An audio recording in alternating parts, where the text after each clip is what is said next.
Hello दोस्तों, नमस्कार। मेरा नाम है विनय और आप देखना शुरू कर चुके हैं विनय की पाठशाला। आज हम लोग इस वीडियो में इकाई 13 त्रिभुज जो कि कक्षा 6 की गणित से ली गई है, तो उसको हम लोग जानेंगे। त्रिभुज के बारे में जानेंगे, त्रिभुज कितने प्रकार के होते हैं, भुजाओं के आधार पर त्रिभुज कितने प्रकार के होते हैं, कोणों के आधार पर त्रिभुज कितने प्रकार के होते हैं, और सर्वांग क्षमता के बारे में भी हम लोग जानेंगे, जिससे संबंधित प्रश्न आगे आने वाली एक्सरसाइज में दिए गए हैं। तो शुरू करते हैं आज की क्लास। और सबसे पहले हम लोग ये जान लेते हैं कि त्रिभुज किसे कहेंगे। अगर कोई आपसे पूछे कि त्रिभुज किसे कहेंगे तो हम लोग बताएंगे उसको कि तीन भुजाओं से घिरी आकृति त्रिभुज कहलाती है। ठीक है, तीन भुजाएं, एक भुजा, दूसरी भुजा और तीसरी भुजा, तीन भुजाओं से घिरी जो आकृति होगी वो हमारी त्रिभुज कहलाएगी। ठीक है, अब बात आती है त्रिभुज के प्रकार। त्रिभुज कितने प्रकार के होते हैं? तो त्रिभुज बेसिकली तीन प्रकार के होते हैं। भुजाओं के आधार पर भी तीन प्रकार से हम लोग वर्णन कर सकते हैं, और कोणों के आधार पर भी हम इसको तीन प्रकार से ही वर्गीकृत कर सकते हैं। हमने बोर्ड पे पहले से ही लिख लिया है, आपको सिर्फ बताना है। अगर आप लोग इनको लिखना चाहें तो स्क्रीनशॉट लेके आप लोग लिख भी सकते हैं। पूरी परिभाषा हमने लिख दी है और उदाहरण सहित हमने चित्र बना के बहुत अच्छे से लिख दिया है। ठीक है, तो भुजाओं के आधार पर हम लोग देख लेते हैं। तो भुजाओं के आधार पर त्रिभुज तीन प्रकार के होते हैं। पहला है समबाहु त्रिभुज, दूसरा है समद्विबाहु त्रिभुज, और तीसरा है विषमबाहु त्रिभुज। तो समबाहु त्रिभुज नाम से ही स्पष्ट है, सम यानी समान, बाहु यानी भुजाएं, समान भुजाएं। वह त्रिभुज जिसकी सभी भुजाएं बराबर होती हैं समबाहु त्रिभुज कहलाता है। जैसे यहाँ पे देखो, ये त्रिभुज जो बना हुआ है, तीनों भुजाएं कितने सेंटीमीटर की हैं? 4 सेंटीमीटर की हैं। तो ये मेरा समबाहु त्रिभुज हो गया। आगे बात करते हैं समद्विबाहु त्रिभुज। वह त्रिभुज देखो, यहाँ भी नाम से स्पष्ट है, सम यानी समान, द्वि यानी दो, बाहु यानी भुजाएं, केवल दो भुजाएं समान हो, वह त्रिभुज जिसकी केवल दो भुजाएं बराबर हो समद्विबाहु त्रिभुज कहलाता है। यहाँ पे देखो, उदाहरण पर हमने दिखाया है आपको, ये दोनों भुजाएं 5-5 सेंटीमीटर की हैं और ये 3 सेंटीमीटर की है। कहीं पे ऐसा भी हो सकता है कि ये दोनों बराबर हो, ये अलग हो, या फिर ये दोनों भुजाएं बराबर हो और ये भुजा अलग हो, तो उसको भी हम लोग समद्विबाहु त्रिभुज की श्रेणी में ही रखेंगे। ठीक है, अंत में एक है विषमबाहु त्रिभुज। इसमें क्या होगा कि तीन में से कोई भी भुजा आपस में बराबर नहीं होगी, विषमबाहु त्रिभुज कहलाएगा। जैसे देखो, यहाँ पे हमने जो त्रिभुज बनाया है, ये 3 सेंटीमीटर की है, ये 4 सेंटीमीटर की है और ये 5 सेंटीमीटर की भुजा है। तो ये हमारा विषमबाहु त्रिभुज के अंतर्गत आएगा। ठीक है, अब हम कोणों के आधार पर देख लेते हैं। तो कोणों के आधार पे भी ये त्रिभुज जो है तीन प्रकार के होते हैं, न्यून कोण त्रिभुज, समकोण त्रिभुज और अधिक कोण त्रिभुज। तो देखो, न्यून कोण त्रिभुज किसे कहेंगे? वह त्रिभुज जिसके सभी कोण न्यून कोण होते हैं न्यून कोण त्रिभुज कहलाता है। अब यहाँ पे बात आती है, न्यून कोण किसे कहते हैं? तो ऐसा कोण जो 0 अंश से अधिक हो और 90 अंश से कम हो, वह कोण हमारा न्यून कोण कहलाता है। तो यानी कि ऐसा त्रिभुज जिसके सभी कोण 0 और 90 अंश के बीच में हो, तो वो न्यून कोण त्रिभुज कहलाएगा। जैसे यहाँ पे उदाहरण के तौर पे हमने जो चित्र बनाया है, इसमें एक 60 अंश का, एक 65 अंश का और एक 55 अंश का कोण है। तो ये जो है हमारा न्यून कोण त्रिभुज में आएगा। और एक चीज़, अगर हम तीनों कोणों को जोड़ेंगे तो तीनों कोणों के योग कितना आएगा? आगे आप लोग पढ़ेंगे भी, इसमें 180 अंश आएगा। तीनों कोणों को अगर हम जोड़ेंगे तो वो योग सदैव 180 अंश आता है। नंबर 2 पे है समकोण त्रिभुज। तो समकोण त्रिभुज में सबसे पहले ये जान लो, समकोण किसे कहते हैं? तो 90 अंश के कोण को हम लोग समकोण कहते हैं। 90 अंश यानी बिल्कुल सीधा, अगर एक लाइन ये है तो दूसरी बिल्कुल खड़ी लाइन, तो उस स्थिति में 90 अंश का कोण बनता है। तो वह त्रिभुज जिसका एक कोण 90 अंश का हो, तीनों कोण 90 अंश के हो ही नहीं सकते, है ना। तो एक कोण 90 अंश का हो तो वह त्रिभुज जो है हमारा समकोण त्रिभुज कहलाता है। परिभाषा इसकी इसी प्रकार से बता देंगे, वह त्रिभुज जिसका एक कोण समकोण हो समकोण त्रिभुज कहलाता है। और उदाहरण में आप देखेंगे कि ये कोण है समकोण है, ये कोण कुछ भी हो सकते हैं, क्योंकि तीनों कोणों का योगफल 180 अंश होता है। अंत में जो त्रिभुज है वो है हमारा अधिक कोण त्रिभुज। तो यहाँ पे भी हम लोग देख लेते हैं कि अधिक कोण किसे कहेंगे। तो देखो, 90 अंश से अधिक हो और 180 अंश से कम हो, 90 अंश से अधिक हो और 180 अंश से कम हो, तो ऐसे कोण को हम लोग अधिक कोण कहते हैं। अब फिर से वही बात आ जाती है, किसी त्रिभुज में एक से ज़्यादा अधिक कोण नहीं हो सकता, क्योंकि तीनों कोणों का योगफल 180 अंश होता है। तो एक कोण अधिक कोण होगा।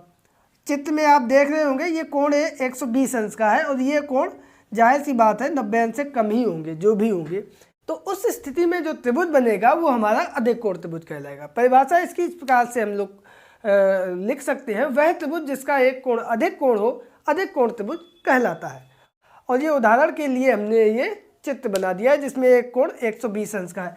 यहाँ पे 130 अंश का भी हो सकता है, 150 अंश का भी हो सकता है, ये वाला कोण 160 अंश का हो सकता है, तो ये दोनों कम होंगे। ये कोण 135 अंश का हो सकता है, तो ये दोनों कोण कम होंगे।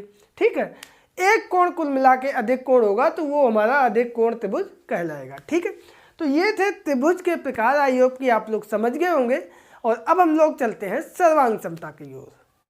तो सर्वांग सम हमारा कहा जाएगा कि जब दो आकृतियां एक दूसरे को पूर्णतः ढक लेती हैं तो उन आकृतियों को सर्वांग सम कहते हैं। जैसे उदाहरण के लिए ये हाथ है और ये हाथ है, अगर हम लोग इसको रखें तो ये हाथ पूरा सा इसके ऊपर आ जाएगा, अंगूठे के ऊपर अंगूठा, उंगलियों के ऊपर उंगलियां, हथेली के ऊपर हथेली। तो ये दोनों हथेलियां और ये पूरा हाथ कैसा हुआ? सर्वांग सम हुआ। कैसा हुआ? सर्वांग सम हुआ। तो वही परिभाषा है, जब दो आकृतियां एक दूसरे को पूर्णतः ढक लेती हैं, यानी कि जैसी एक है वैसी ही दूसरी हो, तो उन आकृतियों को सर्वांग सम कहते हैं। और इसको जो है इस चिन्ह से प्रदर्शित करते हैं। जैसे कोई एक त्रिभुज और दूसरा त्रिभुज सर्वांग सम है तो ऐसे हम लोग लिख देंगे। ठीक है, अब दो रेखाखंड सर्वांग सम होंगे यदि उनकी लंबाई समान हो। कुल मिला के जैसा एक है वैसा ही दूसरा हो। दो वृत्त सर्वांग सम होंगे अगर उनकी त्रिज्या समान है। त्रिज्या समान होगी तभी तो दोनों वृत्त आपस में बराबर होंगे। इसकी त्रिज्या 2 सेंटीमीटर है, इसकी भी 2 सेंटीमीटर हो, तो अभी तो ये दोनों वृत्त बराबर होंगे।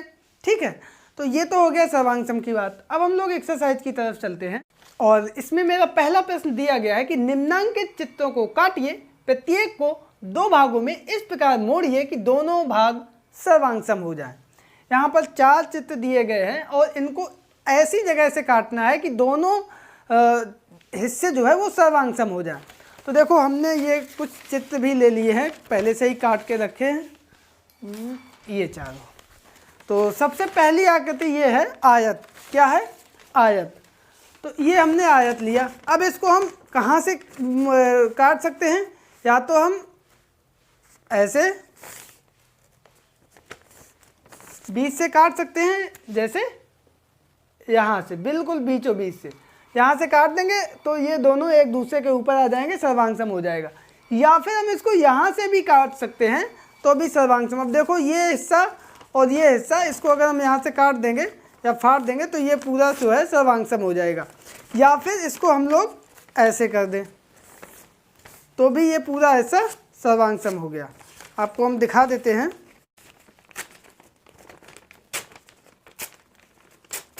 तो ये हिस्सा पूरा इसके ऊपर ये आ गया। ठीक है, तो ये मेरा सर्वांग सम हो गया। दूसरा चित्र है वर्ग। ये क्या थी? हमारी आयत। क्या थी? आयत। ये है हमारी वर्ग की। वर्ग की परिभाषा होती है चारों भुजाएं बराबर हो।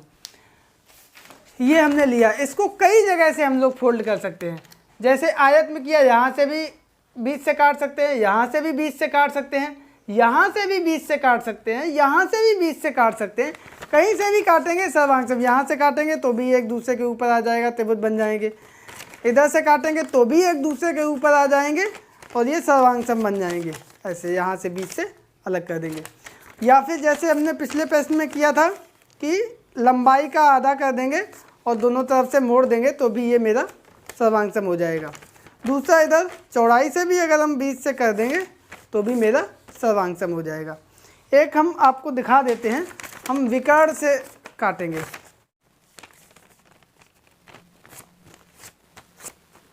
वर्ग में कहीं से भी काट सकते हो बीच से। कहीं से मतलब इन 6 जगहों से। कहीं से मतलब ये नहीं है कहीं से भी कर दो।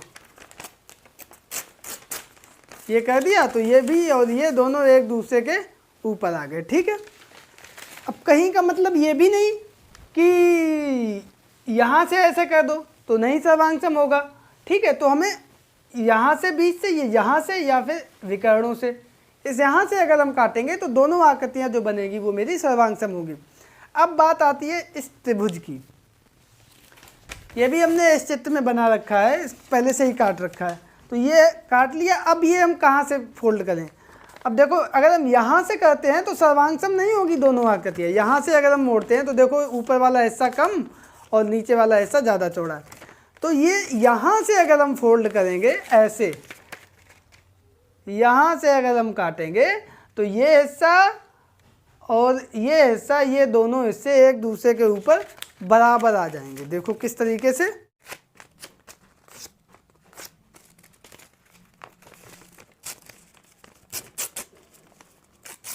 ये हिस्से।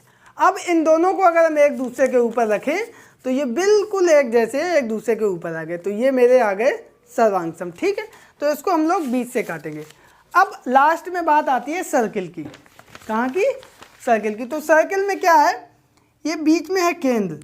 कहीं पे भी हम लोग व्यास ले लें, कहीं पे भी, यहाँ से या यहाँ से, यहाँ से, कहीं से भी, बस ये जो रेखा हो ये केंद्र से होते हुए जाए, कहीं से भी काट देंगे वो मेरा सर्वांग सम ही होगा। ये है वृत्त, और इसको हम लोग कहीं से भी, यहाँ से मोड़ देंगे तो भी आधा वृत्त इधर, आधा वृत्त इधर, यहाँ से मोड़ देंगे तो भी आधा वृत्त इधर, आधा वृत्त इधर, कहीं से भी कर देंगे। मान लो हमने यहाँ से कर दिया, बशर्ते जहाँ से हम इसको काटें, अलग करें, वो केंद्र से होते हुए जाए। तो ये जो दोनों हिस्से हैं, ये दोनों हिस्से हमारे सर्वांग सम हो गए।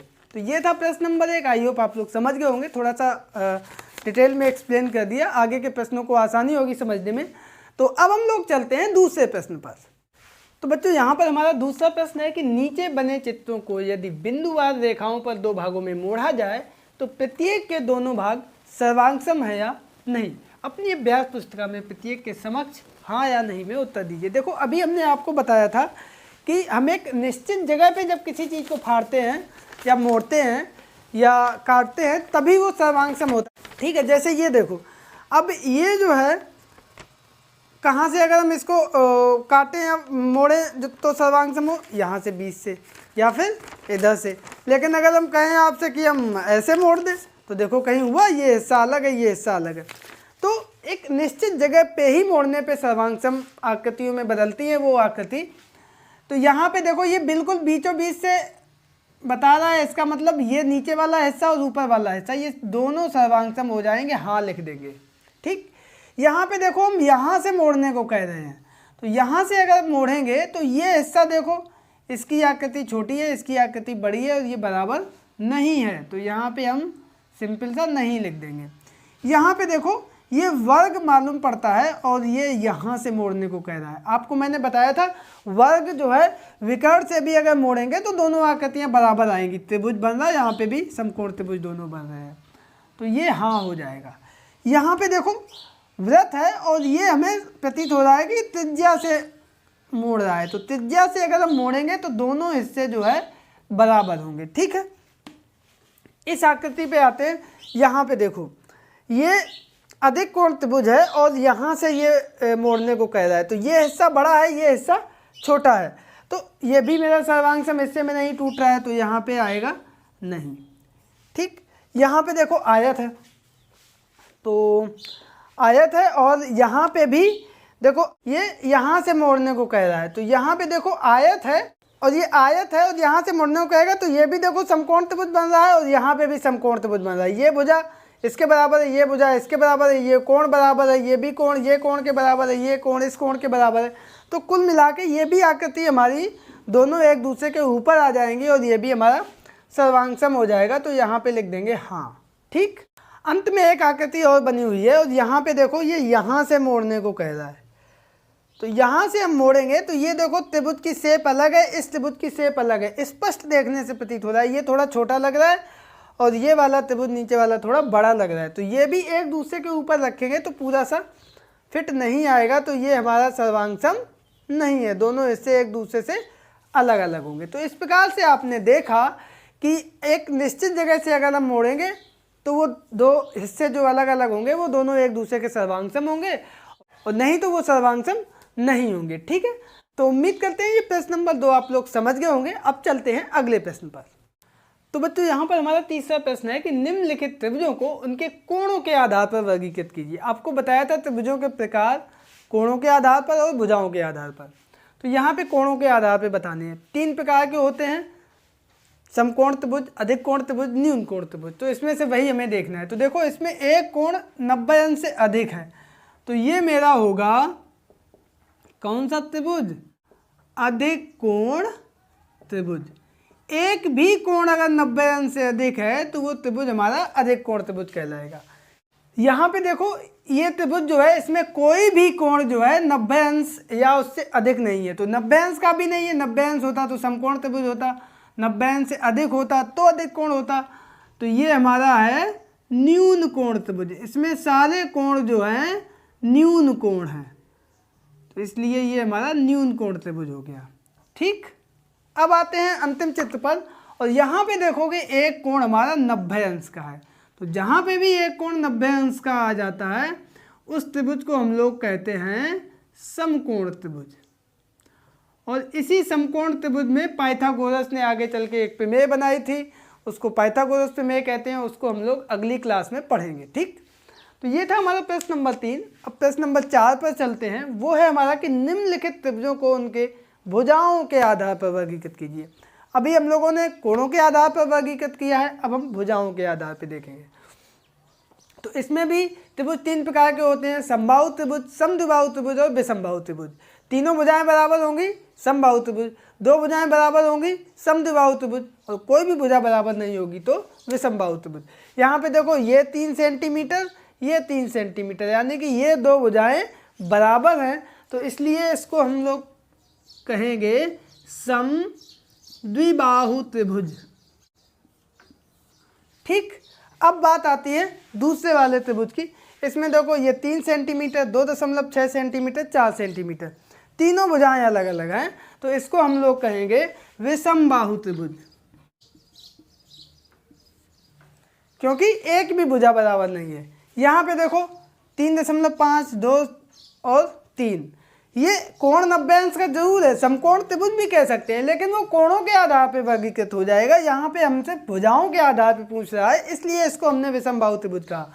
यहाँ पे भी देखो ये कोण ऐसा लग रहा है कि 90 अंश का है, बट हमें भुजाएं देखनी है, तीनों भुजाएं अलग अलग हैं, तो ये भी हमारा होगा विषमबाहु त्रिभुज।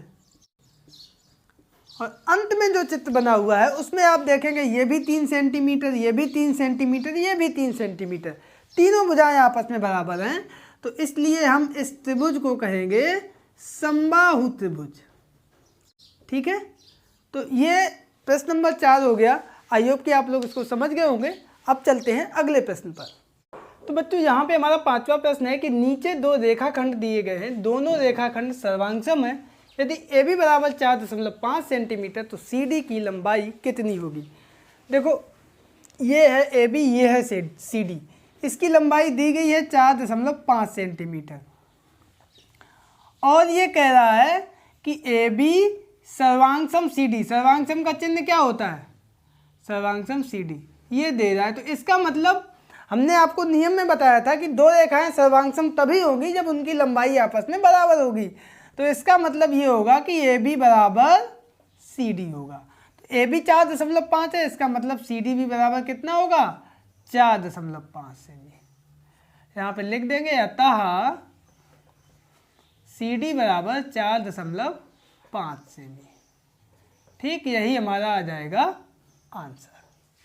ठीक है, आगे वाले प्रश्न पर चलते हैं। वो है चित्र में ए बी सी डी एक रेखा पर स्थित बिंदु है, रेखाखंड सी ए बराबर बी डी। सी ए ये बराबर है इसके, ये रेखाखंड इसके बराबर है, तो ये कह रहा है सी बी और ए डी बराबर होंगे कि नहीं। देखो इसको हम यहाँ पे लगा देते हैं कि लिखेंगे कैसे, सी ए बराबर बी डी। तो यहाँ पे देखोगे ए बी रेखाखंड जो है वो दोनों में जुड़ रहा है, ए बी दोनों ओर जोड़ने पर, तो यहाँ पे क्या हो जाएगा सी ए और प्लस ए बी, और यहाँ पर बी डी में भी ए बी जुड़ जाएगा। ठीक है, तो सी ए प्लस ए बी, तो ये हमारा हो गया सी बी, और यहाँ पे ए बी पहले लिख दो, A B plus B D, A B plus B D, ये हमारा हो गया ए डी। तो यहाँ पे देखो सी बी बराबर ए डी आ गया कि नहीं आ गया, यही हमसे पूछा है सी बी और ए डी बराबर है कि नहीं है। तो हम लिख देंगे हाँ सी बी व ए डी आपस में बराबर है, यही हमारा आंसर आ जाएगा। देखो हुआ क्या, ये दो रेखाखंड आपस में बराबर कह रहा था, तो ये एक निश्चित रेखाखंड दोनों में जुड़ गया, इधर भी जुड़ गया इधर भी जुड़ गया, तो इसलिए वो दोनों बराबर के बराबर ही रहे। ठीक है, अंत में एक प्रश्न दिया गया है, वो है हमारा नीचे बने चित्र में कोण ए ओ बी यानी कि ये कोण बराबर है सी ओ डी इस कोण के, तो क्या ए ओ सी बराबर होगा बी ओ डी के। वही काम जो रेखा के साथ था वही यहाँ पे कोण के साथ है। ये कोण कह रहा है इस कोण के बराबर है, तो ये बीच में एक हिस्सा इसमें भी जोड़ दिया गया, इसमें भी जोड़ दिया गया, तो चूंकि समान हिस्सा दोनों में जोड़ा गया है इसलिए ये दो कोण भी आपस में बराबर होंगे। लिखेंगे कैसे वो आप यहाँ पे देख लो, दिया है क्या दिया है, कोण ए ओ बी बराबर कोण सी ओ डी। अब यहाँ पे कोण बी ओ सी दोनों में जोड़ देंगे। ठीक है, कोण बी ओ सी दोनों ओर जोड़ने पर, तो यहाँ पे कोण ए ओ बी प्लस कोण बी ओ सी, इधर भी कोण बी ओ सी प्लस कोण सी ओ डी। तो यहाँ पे देखो कोण ए ओ बी और बी ओ सी, तो ये पूरा एक कोण हो गया ए ओ सी, कोण ए ओ सी। यहाँ पे देखो बी ओ सी और सी ओ डी, और ये पूरा कोण एक हो गया बी ओ डी, कोण बी ओ डी। तो यही पूछा था कि क्या ये दोनों बराबर हैं, तो यहाँ पे मेरे निकल के आ गए कि हाँ ये दोनों बराबर हैं। लिख देंगे हाँ दोनों कोण कोण ए ओ सी व कोण बी ओ डी आपस में बराबर है, और यही हमारा आंसर आ जाएगा। तो बच्चों ये था हमारा प्रश्न नंबर 7, और इसी के साथ हमारी ये एक्सरसाइज कंप्लीट होती है। आई होप कि आप लोगों को ये पूरी एक्सरसाइज बहुत अच्छे से समझ में आई होगी। आज हम लोग इस वीडियो में कक्षा 6 की गणित की इकाई 13 त्रिभुज और उसकी अभ्यास 13B के प्रश्नों को सॉल्व करें, और ये प्रश्न जो है वो त्रिभुज की सर्वांग समता से संबंधित हैं। तो चलिए शुरू करते हैं और देखते हैं पहला प्रश्न क्या है। यहाँ पर पहला प्रश्न हमारा दिया गया है कि त्रिभुज ABC की रचना कीजिए जबकि AB बराबर 6 सेंटीमीटर, BC बराबर 8 सेंटीमीटर और AC बराबर 4 सेंटीमीटर। शायद आपने इन प्रश्नों को पहले किया है। त्रिभुज की रचना करना बहुत आसान होता है अगर उसमें तीनों भुजाएं दे दी जाए। तो करेंगे क्या, इन तीनों में से कोई भी एक भुजा की लंबाई खींच लेंगे। तो AB 6 सेंटीमीटर है, BC 8 सेंटीमीटर, AC 4 सेंटीमीटर। तो चलो हम 8 सेंटीमीटर BC भुजा खींच लेते हैं। ठीक, BC बराबर 8 सेंटीमीटर, तो BC और ये है हमारी 8 सेंटीमीटर। अब जाहिर सी बात है A इधर कहीं पे होगा, तो क्या करेंगे, AB है 6 सेंटीमीटर, AB यहाँ पे कहीं A आएगा तो AB ये भुजा होगी। तो 6 सेंटीमीटर का प्रकार लेंगे और स्केल में हम 6 सेंटीमीटर 0 से 1 2 3 4 5 6 ये लेके और यहाँ से लगा देंगे। ठीक है, यहाँ से ऐसे ये हो गया। और AC यहाँ पे A है, AC कितना है 4 सेंटीमीटर। तो फिर से प्रकार में चाप लेंगे 4 सेंटीमीटर का और ये यहाँ से लगा देंगे, यहाँ से ये इस तरीके से। तो ये बिंदु जो आया वो हमारा आ गया A। तो ये हमारा यहाँ से A को B से और A को C से मिला देंगे। तो ये हमारी भुजा है 6 सेंटीमीटर और ये है 4 सेंटीमीटर। और इस तरीके से आपने देखा कि ये हमारे त्रिभुज की रचना हो चुकी है। यही था हमारा प्रश्न नंबर 1। अब चलते हैं दूसरे प्रश्न पर। तो बच्चों यहाँ पर हमारा दूसरा प्रश्न है कि निम्नांकित त्रिभुजों के जोड़े में भुजाओं के नाप अंकित हैं। भुजा भुजा भुजा सर्वांग समता प्रतिबंध का प्रयोग करके बताइए कौन त्रिभुज किस त्रिभुज के सर्वांग है। उत्तर को सांकेतिक भाषा में लिखिए। कुछ चीज़ें नहीं आई हैं यहाँ पर। देखो भुजा भुजा भुजा सर्वांग समता क्या होती है, सबसे पहले ये जान लो। देखो अगर कोई पे कहीं पे दो त्रिभुज हैं, ये दोनों त्रिभुज हैं और ये दोनों अगर सर्वांग सम हैं ठीक है। तो इसका मतलब ये भुजा इस भुजा के बराबर होगी, ये भुजा इस भुजा के बराबर होगी और ये भुजा इस भुजा के बराबर होगी। कुल मिला के तीनों भुजाएं एक दूसरे के बराबर होंगी त्रिभुजों में। उसी को भुजा भुजा भुजा सर्वांग समता कहते हैं, एस एस एस सर्वांग समता। ठीक है, ये बात क्लियर हो गई। अब कह रहा है कि बताना है कौन से सर्वांग सम है और उत्तर को सांकेतिक भाषा में लिखो। आपको हमने बताया था सर्वांग सम का चिन्ह क्या होता है, ये चिन्ह होता है। तो इस चिन्ह का हम लोग प्रयोग करेंगे। कैसे, देखो पहला चित्र यहाँ पे बना हुआ है, एक चतुर्भुज है, बीच में एक विकर्ण है। तो देखो ये हमसे कह रहा है कि इसमें कौन कौन से त्रिभुज सर्वांग सम है। तो यहाँ पे पहली बात तो दो त्रिभुज बन रहे हैं, एक ये त्रिभुज बन रहा है और दूसरा ये त्रिभुज बन रहा है। ठीक, अब देखो तीनों भुजाएं एस एस एस सर्वांग समता का नियम इसमें हमें देखना है, तीनों भुजाएं बराबर हैं कि नहीं है। तो देखो ए बी भुजा किसके बराबर है, ए बी। ये भुजा, ये त्रिभुज अगर हम रखेंगे तो ये इसके ऊपर त्रिभुज आएगा पूरा, है ना। और ए बी बराबर होगा डी सी के, और ये कितनी है 3 सेंटीमीटर, ये भी 3 सेंटीमीटर, ये भी 3 सेंटीमीटर। इधर देखो ये 1.8 सेंटीमीटर, ये भी 1.8 सेंटीमीटर, यानी कि ये कोना इधर आएगा, ये ऊपर जाएगी। तो ए डी भुजा बराबर है सी बी के, ए डी भुजा बराबर है सी बी के, और ये कितनी है 1.8 सेंटीमीटर। और ये बीच वाली जो भुजा है ए सी बराबर ए सी, ये है उभयनिष्ठ भुजा। ठीक, तो तीनों भुजाएं यहाँ पे बराबर है, इसका मतलब भुजा भुजा भुजा सर्वांग समता प्रतिबंध लग जाएगा। और यहाँ पे ये त्रिभुज कौन कौन से त्रिभुज, A B C, A B C, और ये किसके बराबर हो जाएगा, सी डी ए के। तो ये दोनों त्रिभुज आपस में सर्वांग सम हो जाएंगे और इसको हमने सांकेतिक भाषा में लिख दिया है, यही हमारा आंसर आ गया है। ठीक है, अगला चित्र दिया गया है, वो यहाँ पे देखो एक ये त्रिभुज बन रहा है और दूसरा त्रिभुज हमारा बन रहा है ये। ठीक, यहाँ पे भी हम दोनों देखेंगे कि सभी भुजाएं बराबर हैं कि नहीं है। तो यहाँ पे देखो बी ओ बराबर है बी ओ सी ओ के। ठीक, 2.5 और यहाँ भी है ये 2.5, किताब में शायद दिया गया है। ठीक है, अब ये भी 3.6, ये भी 3.6, बी ए बराबर सी ए, ये भी कितनी है 3.6 सेमी।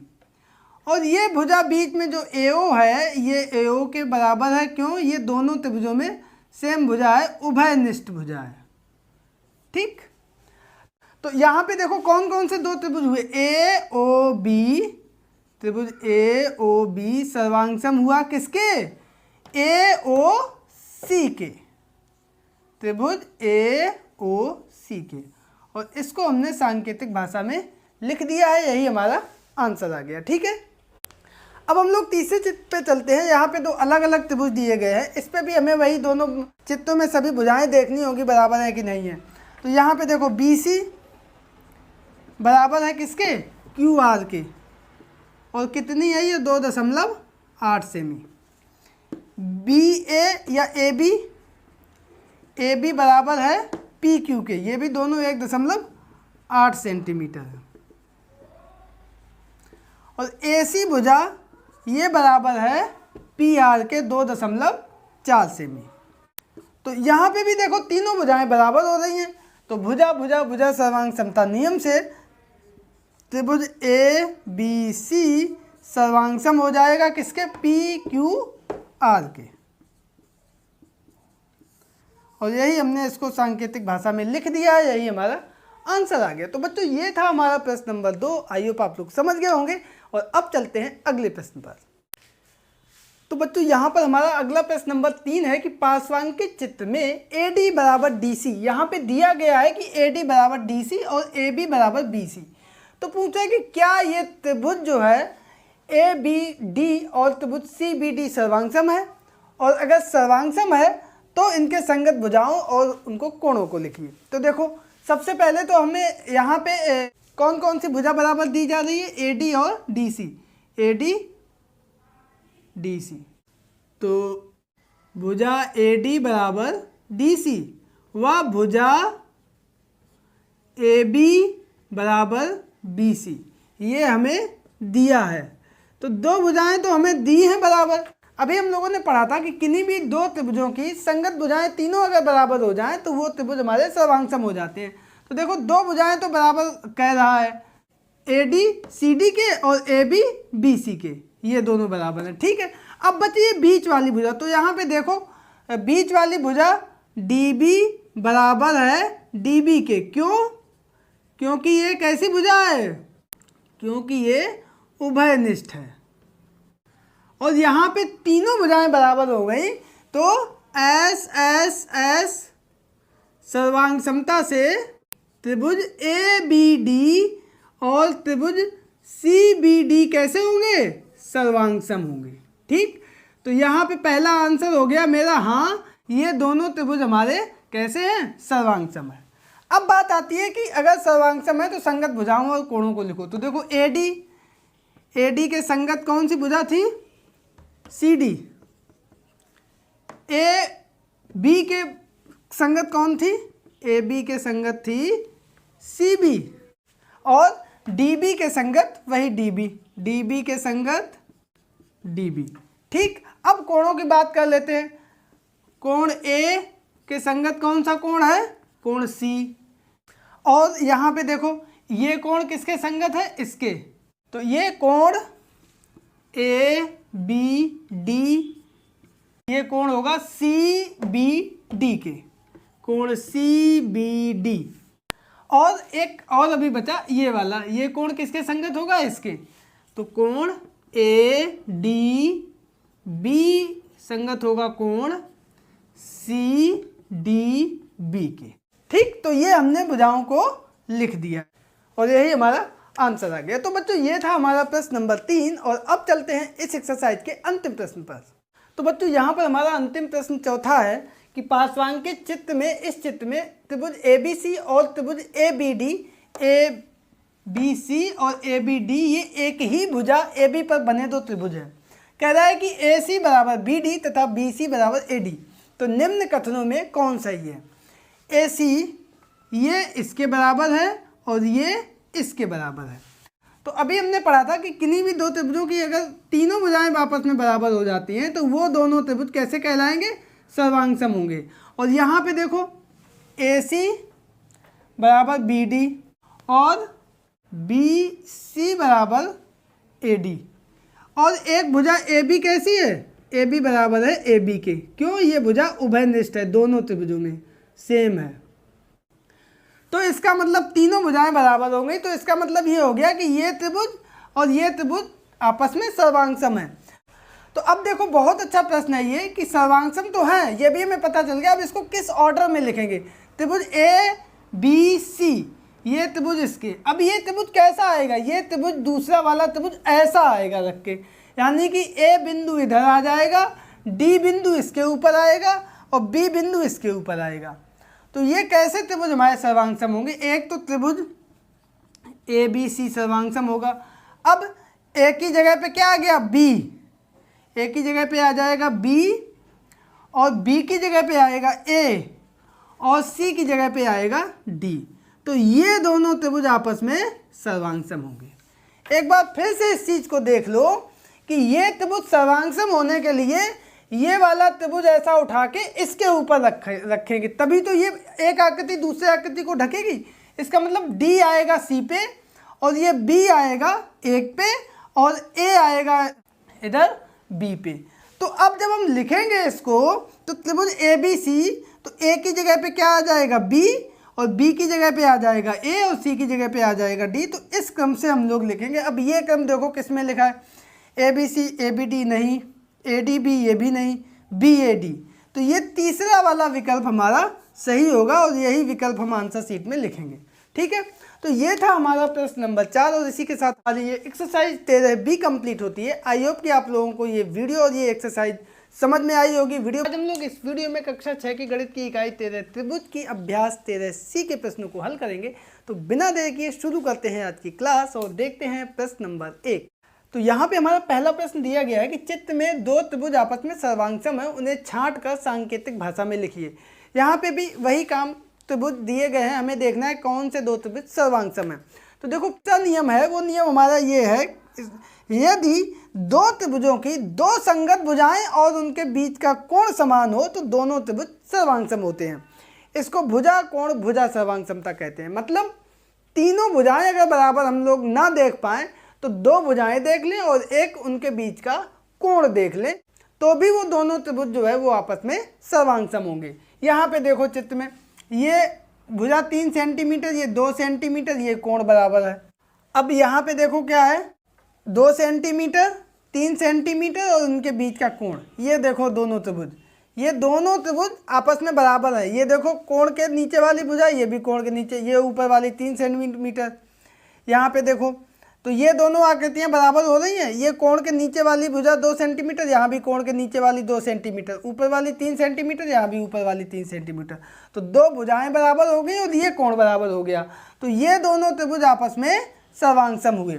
यहाँ पे देखो भुजाएं तो वही 3 और 2 हैं, लेकिन वो कोण हमारा अधिक कोण बन रहा है, यहाँ पे भी और यहाँ पे भी और यहाँ पे भी। ठीक है, तो ये दोनों त्रिभुज आपस में बराबर हैं। इस नियम को आप लोग लिख लो और याद कर लेना। हम यहाँ पे इसको मिटा के इन प्रश्नों को हल कर देते हैं। तो इसको हम कैसे लिखेंगे, ये त्रिभुज देखो, त्रिभुज में क्रम को भी ध्यान रखना बहुत ज़रूरी है। A B C कहाँ सर्वांगसम होगा, A की जगह पे है H, त्रिभुज H, और B I और J, ये दोनों त्रिभुज आपस में सर्वांगसम हुए। ठीक, एक आंसर हमारा ये आ गया। दूसरा देखो, यहाँ पे देखो ये भुजा नीचे वाली 2 सेंटीमीटर, इधर ये 3 सेंटीमीटर, इधर ये 2 सेंटीमीटर, ये 3 सेंटीमीटर, ये अधिक कोण है। नापोगे तो ये कोण बराबर निकलेगा। और प्रश्न में भी एक ये कोण और ये कोण बराबर दे रखा है। यहाँ पे भी देखोगे 2 सेंटीमीटर, 3 सेंटीमीटर, ये अधिक कोण, ये कोण आप देखोगे तो बराबर निकलेंगे। और यहाँ पे ये कोण बराबर दे रखा है, तो यहाँ पे कोण P, यहाँ पे कोण E, यहाँ पे कोण K पहले से ही बराबर दे रखा है। तो यहाँ पे भी देखो दो भुजाएं और एक कोण बराबर आ गया। इसका मतलब ये तीनों त्रिभुज आपस में सर्वांगसम है। देखो लिखेंगे कैसे इसको, त्रिभुज P Q R, P 2 से शुरू हुआ है, ठीक है। यहाँ पे E F G, त्रिभुज E F G, और यहाँ पे 2 से शुरू होगा K L M, त्रिभुज K L M। ये तीनों त्रिभुज आपस में कैसे हैं, सर्वांगसम है। ठीक है, तो ये दूसरा आंसर हमारा ये हुआ जाके। तो ये था हमारा प्रश्न नंबर 1। आई होप आप लोग समझ गए होंगे। अब चलते हैं दूसरे प्रश्न पर। तो दूसरा प्रश्न हमारा यहाँ पर है, एक त्रिभुज ABC की रचना कीजिए जिसमें AB बराबर 6 सेंटीमीटर, AC बराबर 6 सेंटीमीटर और कोण A 90 अंश। त्रिभुज XYZ की रचना कीजिए जिसमें XY बराबर 6 सेंटीमीटर, कोण X 90 अंश और कोण Y 45 अंश। क्या दोनों त्रिभुज सर्वांगसम होंगे? तो इसको हम कॉपी पे करके आपको दिखाएंगे। चलते हैं कॉपी पर। तो बच्चों यहाँ पर दूसरा प्रश्न हमारा है कि एक त्रिभुज ABC की रचना कीजिए जिसमें AB बराबर 6 सेंटीमीटर, AC बराबर 6 सेंटीमीटर और कोण A 90 अंश। और एक और त्रिभुज XYZ की रचना कीजिए जिसमें XY बराबर 6 सेमी, कोण X बराबर 90 अंश और कोण Y बराबर 45 अंश। क्या दोनों त्रिभुज सर्वांगसम है? ठीक है, तो सबसे पहले हम ऊपर वाला त्रिभुज बना लेते हैं जहाँ पे AB हमारा 6 सेंटीमीटर है। तो 6 सेंटीमीटर हम सबसे पहले AB खींच लेते हैं 0 से 6 तक।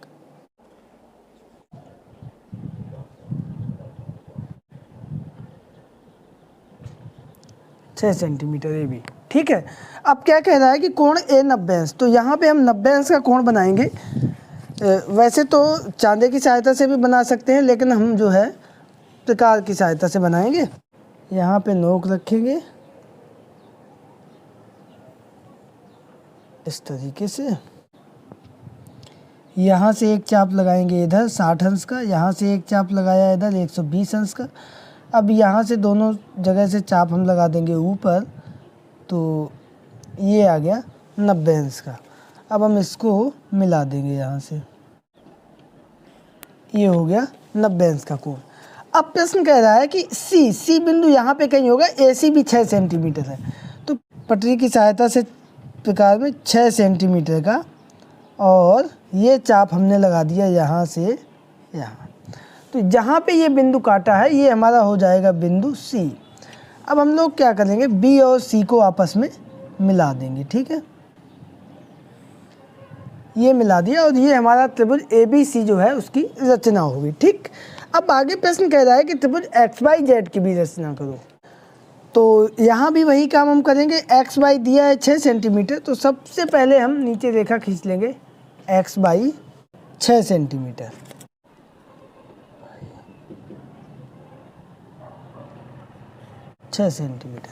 यहाँ जो AC थी हमारी भुजा, ये भी हमारी 6 सेंटीमीटर थी।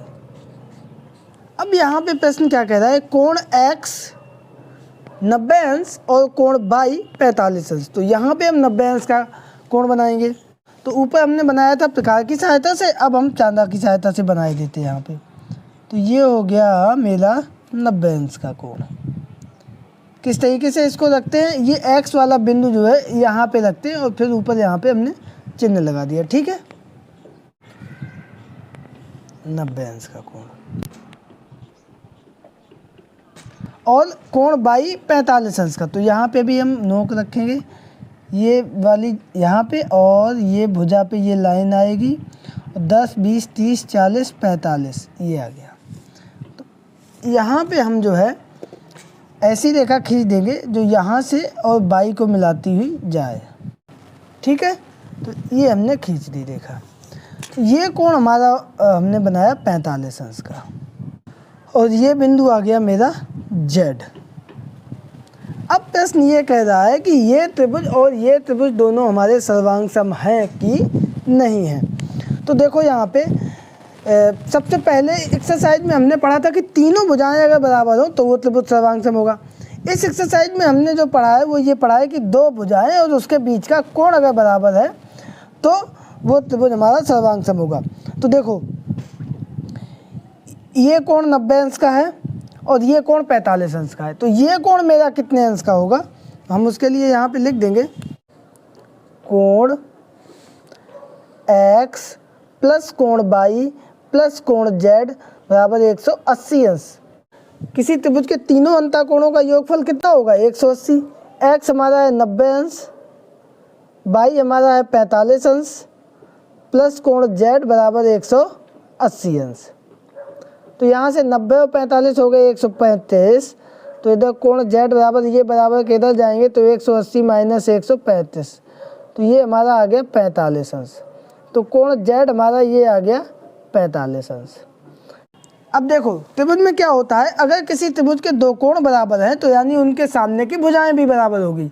मतलब ये दोनों कोण बराबर हैं तो इसके सामने की भुजा ये 6 सेंटीमीटर है, तो इसके सामने की भुजा ये भी हमारी 6 सेंटीमीटर होगी। तो ये भुजा हमारी कितनी निकल के आएगी, 6 सेंटीमीटर। तो यहाँ पे हम देखेंगे कि इस त्रिभुज में भी दो भुजाएं 6 सेंटीमीटर हैं और बीच का कोण 90 अंश है, और इस त्रिभुज XYZ में भी दो भुजाएं 6 सेंटीमीटर की हैं और बीच का कोण 90 अंश का है। तो यहाँ पे हम ये कह सकते हैं कि भुजा कोण भुजा सर्वांग समता का जो नियम है उसके आधार पर दोनों त्रिभुज सर्वांग सम होंगे, ठीक है। तो यहाँ पे हम लिख देंगे कि चूँकि यहाँ पर त्रिभुज ABC में दोनों भुजाएं AB और AC तथा उनके बीच का कोण त्रिभुज XYZ की दोनों भुजाएं XY और XZ और उसके बीच के कोण से आपस में बराबर हैं, यानी ये भुजा इसके बराबर है, ये भुजा इसके बराबर है और ये कोण इसके बराबर है। अतः भुजा कोण भुजा सर्वांग समता से दोनों त्रिभुज हमारे सर्वांग सम हुए। तो अब हम लोग चलते हैं अगले प्रश्न यानी प्रश्न नंबर 3 पर, और वो हमारा दिया गया है कि पार्श्वांकित चित्र में AB बराबर AC।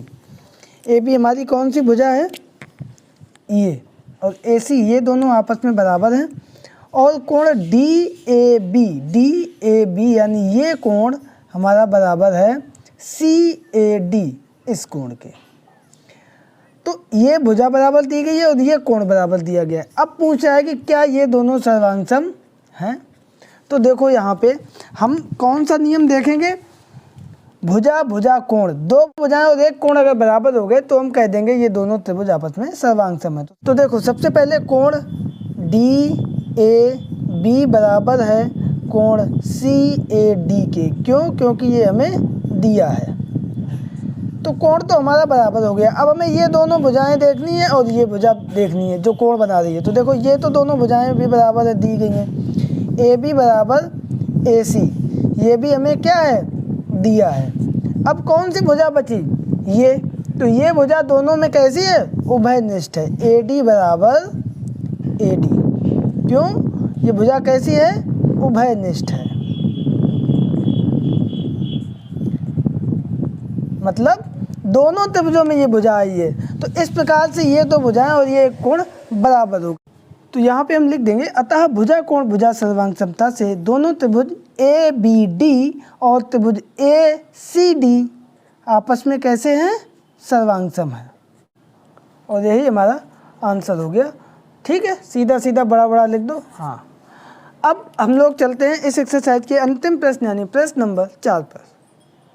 तो बच्चों प्रश्न नंबर 4 यहाँ पर हमारा दिया गया है कि एक त्रिभुज ABC की रचना कीजिए जबकि AC बराबर 4.5 सेंटीमीटर, BC बराबर 6 सेंटीमीटर तथा कोण C 60 अंश। तो ये C दिया गया है यहाँ पर। तो AC या BC में से एक भुजा हम सबसे पहले खींचेंगे। तो BC हम खींच लेते हैं 6 सेंटीमीटर। ठीक है,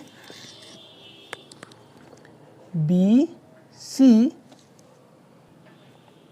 6 सेंटीमीटर। अब यहाँ पे कह रहा है कोण C 60 अंश। तो 60 अंश का कोण तो हम प्रकार से ही बना देंगे, बहुत आसान होता है। सबसे आसान 60 अंश का कोण बनाना होता है। देखो ये चाप ऐसे लगा दिया और यहाँ से एक चाप ये लगा दिया, जहाँ पे ये काटते हैं दोनों चाप वही हमारा 60 अंश का कोण बना देता है। ठीक, तो ये तो हो गया मेरा 60 अंश का कोण बिंदु C पर। अब कह रहा है AC 4.5 सेमी। तो यहाँ C है, A इधर कहीं होगा। तो ये 4.5 सेमी का चाप लेंगे, 4.5, और ये लगा देंगे यहाँ से इधर जहाँ पे काटा, यही हमारा हो गया बिंदु A। अब हम A को B से मिला देंगे और यही हमारा अभीष्ट त्रिभुज ABC की रचना होगी। तो बच्चों ये था हमारा प्रश्न नंबर 4 और तो इसी के साथ हमारी ये एक्सरसाइज कंप्लीट होती है। आई होप कि आप लोगों को ये वीडियो और ये पूरी एक्सरसाइज समझ में आई होगी। वीडियो पर आज हम लोग इस वीडियो में कक्षा 6 की गणित के अभ्यास 13D के प्रश्नों को हल करेंगे। तो बिना देर किए शुरू करते हैं आज की क्लास। और ये पूरी एक्सरसाइज जो है कोण भुजा कोण सर्वांग समता पर आधारित है। तो सबसे पहले हम लोग जान लेते हैं कि ये कोण भुजा कोण सर्वांग समता क्या है। तो यदि एक त्रिभुज के दो कोण और एक भुजा दूसरे त्रिभुज के दो कोण और संगत भुजा से बराबर हों तो दोनों त्रिभुज सर्वांग सम कहलाते हैं। यहाँ पे देखो दो त्रिभुज हैं, दो कोण, ये कोण इस कोण के बराबर हो और ये कोण इस कोण के बराबर हो और ये वाली भुजा इस भुजा से बराबर हो। तो ये दोनों त्रिभुज आपस में कैसे होंगे? ये दोनों त्रिभुज आपस में कैसे होंगे? सर्वांग सम होंगे। और सर्वांग समता का चिन्ह होता है ये। ठीक है, तो हम लोग लिख देंगे त्रिभुज ABC सर्वांग सम हुआ त्रिभुज EFG के। ठीक है, तो अब हम लोग एक्सरसाइज के प्रश्न नंबर 1 को देखते हैं और वो है हमारा कि निम्नलिखित त्रिभुजों में कौन सा त्रिभुज किस त्रिभुज के सर्वांग सम है। तो देखो यहाँ पे हम लोग सबसे पहले ये ऊपर चित्र 2 है उनको देखते हैं। तो देखो ये कोण 40 अंश का है, ये कोण इसमें 40 अंश का है, ये कोण 60 अंश का है, ये कोण इसमें 60 अंश का है और ये 3.5 सेंटीमीटर भुजा है और इसमें ये 3.5 सेंटीमीटर भुजा है। ठीक है, तो इसका मतलब ये दोनों कोण और ये भुजा आपस में बराबर है। तो इसका मतलब ये दोनों त्रिभुज आपस में सर्वांग सम हुए। लिख देंगे त्रिभुज ABC किसके सर्वांग सम हुआ? A 40 अंश यानी FB 60 अंश, FED के त्रिभुज FED के कौन से नियम से? कोण भुजा कोण सर्वांग समता से। ठीक, अब आगे देखो ये त्रिभुज है, इसमें देखो इस त्रिभुज में ACB इसमें ये 30 अंश है। ठीक है, और एक त्रिभुज ये है, बहुत ध्यान से देखना, एक ये त्रिभुज है ये वाला और एक ये त्रिभुज है। तो इस त्रिभुज के लिए ये 30 अंश और ये 30 और 20 50 अंश और इस त्रिभुज और ये 30 25 55 अंश, और इस त्रिभुज के लिए ये 30 अंश है और ये 30 25 55 अंश है। तो देखो कोण दोनों में बराबर हो गए और ये भुजा दोनों में है उभयनिष्ठ। तो यहाँ पे भी हम लोग देखेंगे ये दोनों त्रिभुज आपस में कैसे होंगे, सर्वांगसम होंगे। और इसमें से जो है ये इस तरीके से त्रिभुज एक के ऊपर एक आएगा। अगर हम लिखें इसको तो यहाँ पे लिखेंगे त्रिभुज ए बी डी। सर्वांगसम किसके होगा, ए है 30 अंश, इसके लिए 30 अंश होगा बी, त्रिभुज बी ए सी। क्यों, ये भी कोण भुजा कोण सर्वांग समता से। ठीक, अब हम लोग इस चित्र पर आते हैं। इसमें देखो एक ये भुजा और एक ये भुजा, या कह दो ये रेखा और ये रेखा, ये दोनों रेखाएं हैं। तो ये कोण कैसे हुए, ये शीर्षाभिमुख कोण हुए और ये कोण आपस में बराबर है। तो इन चित्रों में देखोगे ये कोण आपस में बराबर हो गए, ये कोण 100 अंश है और ये भी कोण 100 अंश है, ये दोनों बराबर हैं ही। ये 2 सेंटीमीटर है और ये भी 2 सेंटीमीटर है। तो इसका मतलब ये हुआ कि ये भी दो त्रिभुज आपस में सर्वांगसम हुए। कैसे लिखेंगे हम, त्रिभुज DOA, त्रिभुज DOA सर्वांगसम हुआ। D 100 अंश, यहाँ पे 100 अंश है B, तो त्रिभुज BOC के कौन से नियम से, कोण भुजा कोण सर्वांग समता से। ठीक, तो इस प्रकार से हम लोगों ने ये देखा ये दोनों आपस में सर्वांगसम है, ये दोनों त्रिभुज आपस में सर्वांगसम है और ये त्रिभुज इस त्रिभुज के सर्वांगसम है। और यही था हमारा प्रश्न नंबर 1। आई होप आप लोग समझ गए होंगे। अब चलते हैं दूसरे प्रश्न पर। तो बच्चों यहाँ पर हमारा दूसरा प्रश्न है कि चित्र में ये चित्र बना हुआ है AD, ये भुजा जो है कोण A इस कोण की पूरे की अर्धक है, यानी ये कोण और ये कोण आपस में बराबर है, तथा AD BC पर, ये AD जो है ये BC पर ये लंब है। तो दिखाना है कि क्या त्रिभुज ADB और त्रिभुज ADC आपस में सर्वांगसम है। तो पहले तो हमें ये दिखाना है। तो उसके लिए हमें देखो ये 90 अंश का कोण है, तो इसका मतलब ये भी 90 अंश का कोण होगा। क्यों, ये पूरा कोण कितने अंश का होता है, 180 अंश का होता है।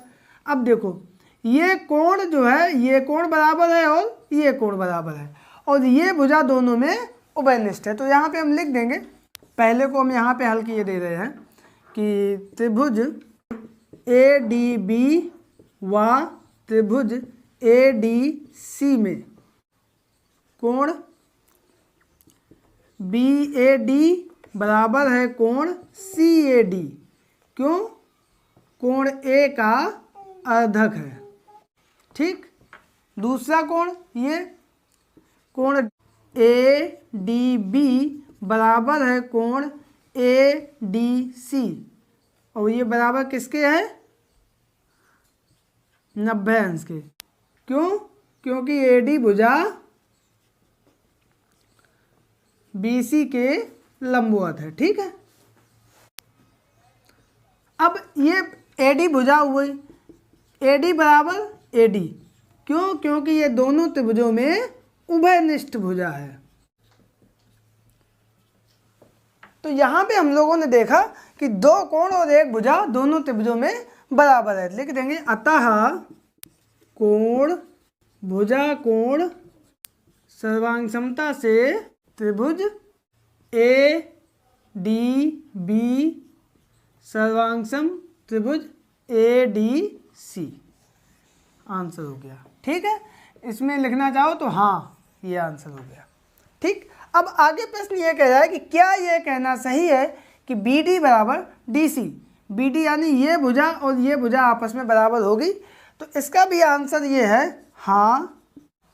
क्यों, क्योंकि दोनों त्रिभुज सर्वांगसम हैं, क्योंकि दोनों त्रिभुज सर्वांगसम हैं, अतः दोनों त्रिभुजों की सभी भुजाएं व कोण आपस में बराबर होंगे और यही हमारा आंसर आ जाएगा। तो इसमें भी हाँ विकल्प होगा। ठीक है, तो इस प्रकार से आपने देखा ये था हमारा प्रश्न नंबर 2। आई होप आप लोग इसको बहुत अच्छे से समझ गए होंगे। और अब हम लोग चलते हैं अगले प्रश्न यानी प्रश्न नंबर 3 पर। तो बच्चों यहाँ पर हमारा तीसरा प्रश्न है कि चित्र में रेखा AX, ये एक रेखा AX है, कोण CAB CAB इस कोण को, इस पूरे कोण को, और कोण BDC इस पूरे कोण को समद्विभाजित करती है।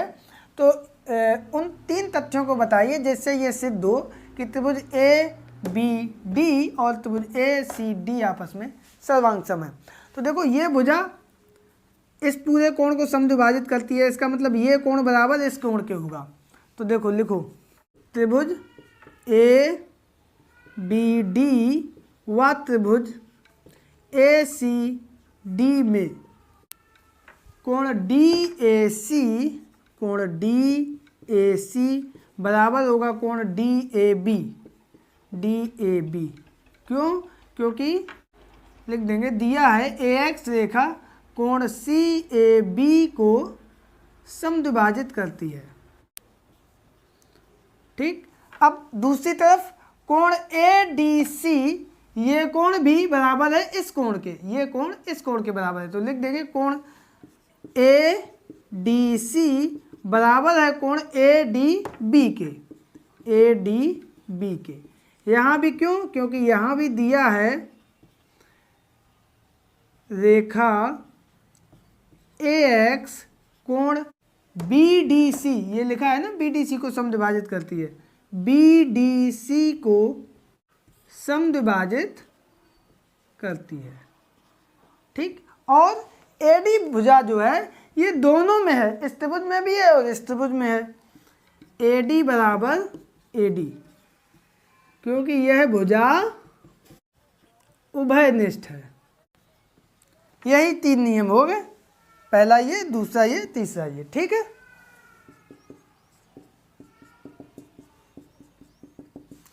लिख दोगे अतः कोण भुजा कोण सर्वांग समता से त्रिभुज ABD व त्रिभुज ACD आपस में सर्वांग सम है।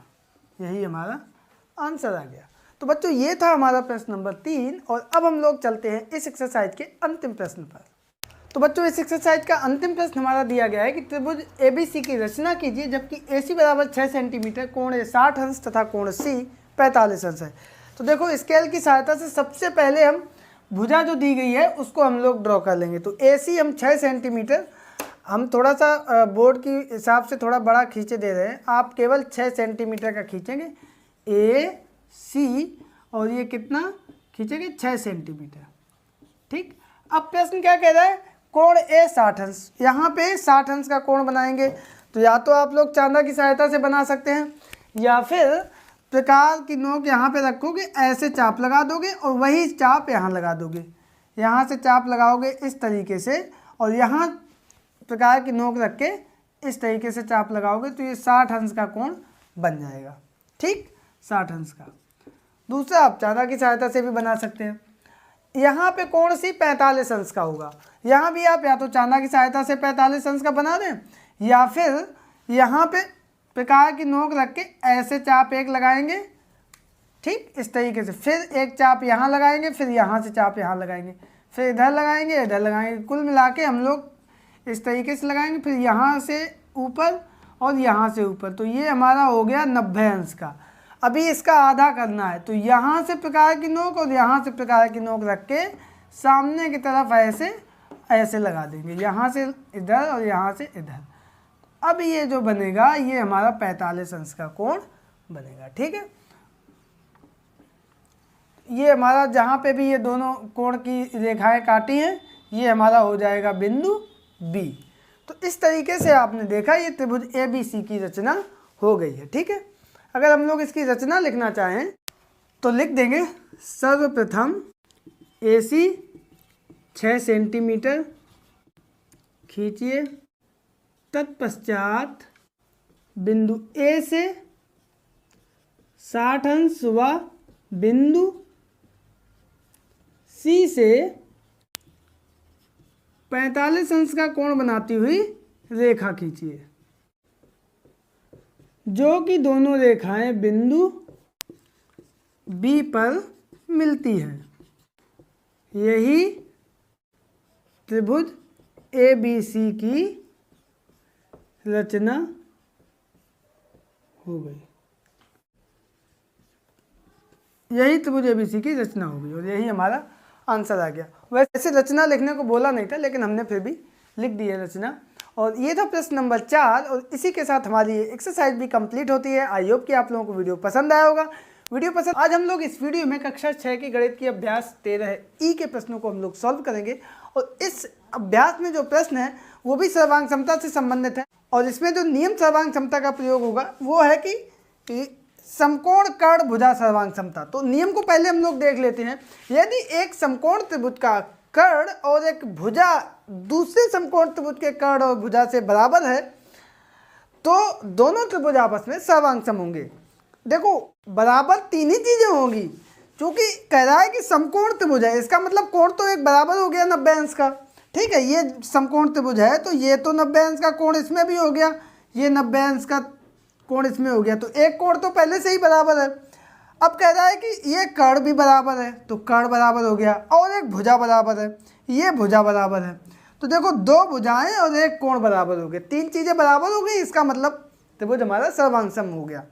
तो ये नियम है और इसके आधार पर हम लोग प्रश्नों को हल करेंगे। कुल मिला के अगर समकोण त्रिभुज है तो एक कर्ण और एक भुजा हमें देखनी है, अगर बराबर है तो वो त्रिभुज हमारे सर्वांग सम होंगे। ठीक, इस नियम को आप लोग नोट कर लें, हम इसको मिटा देते हैं। ठीक है, तो अब चलते हैं एक्सरसाइज की तरफ। और पहला प्रश्न हमारा दिया गया है कि नीचे कुछ त्रिभुज के जोड़े दिए गए हैं, उनकी नाप भुजाओं के साथ लिख दी गई है। समकोण कर्ण भुजा सर्वांग क्षमता का प्रयोग करके बताइए कि कौन कौन से त्रिभुज सर्वांग सम है।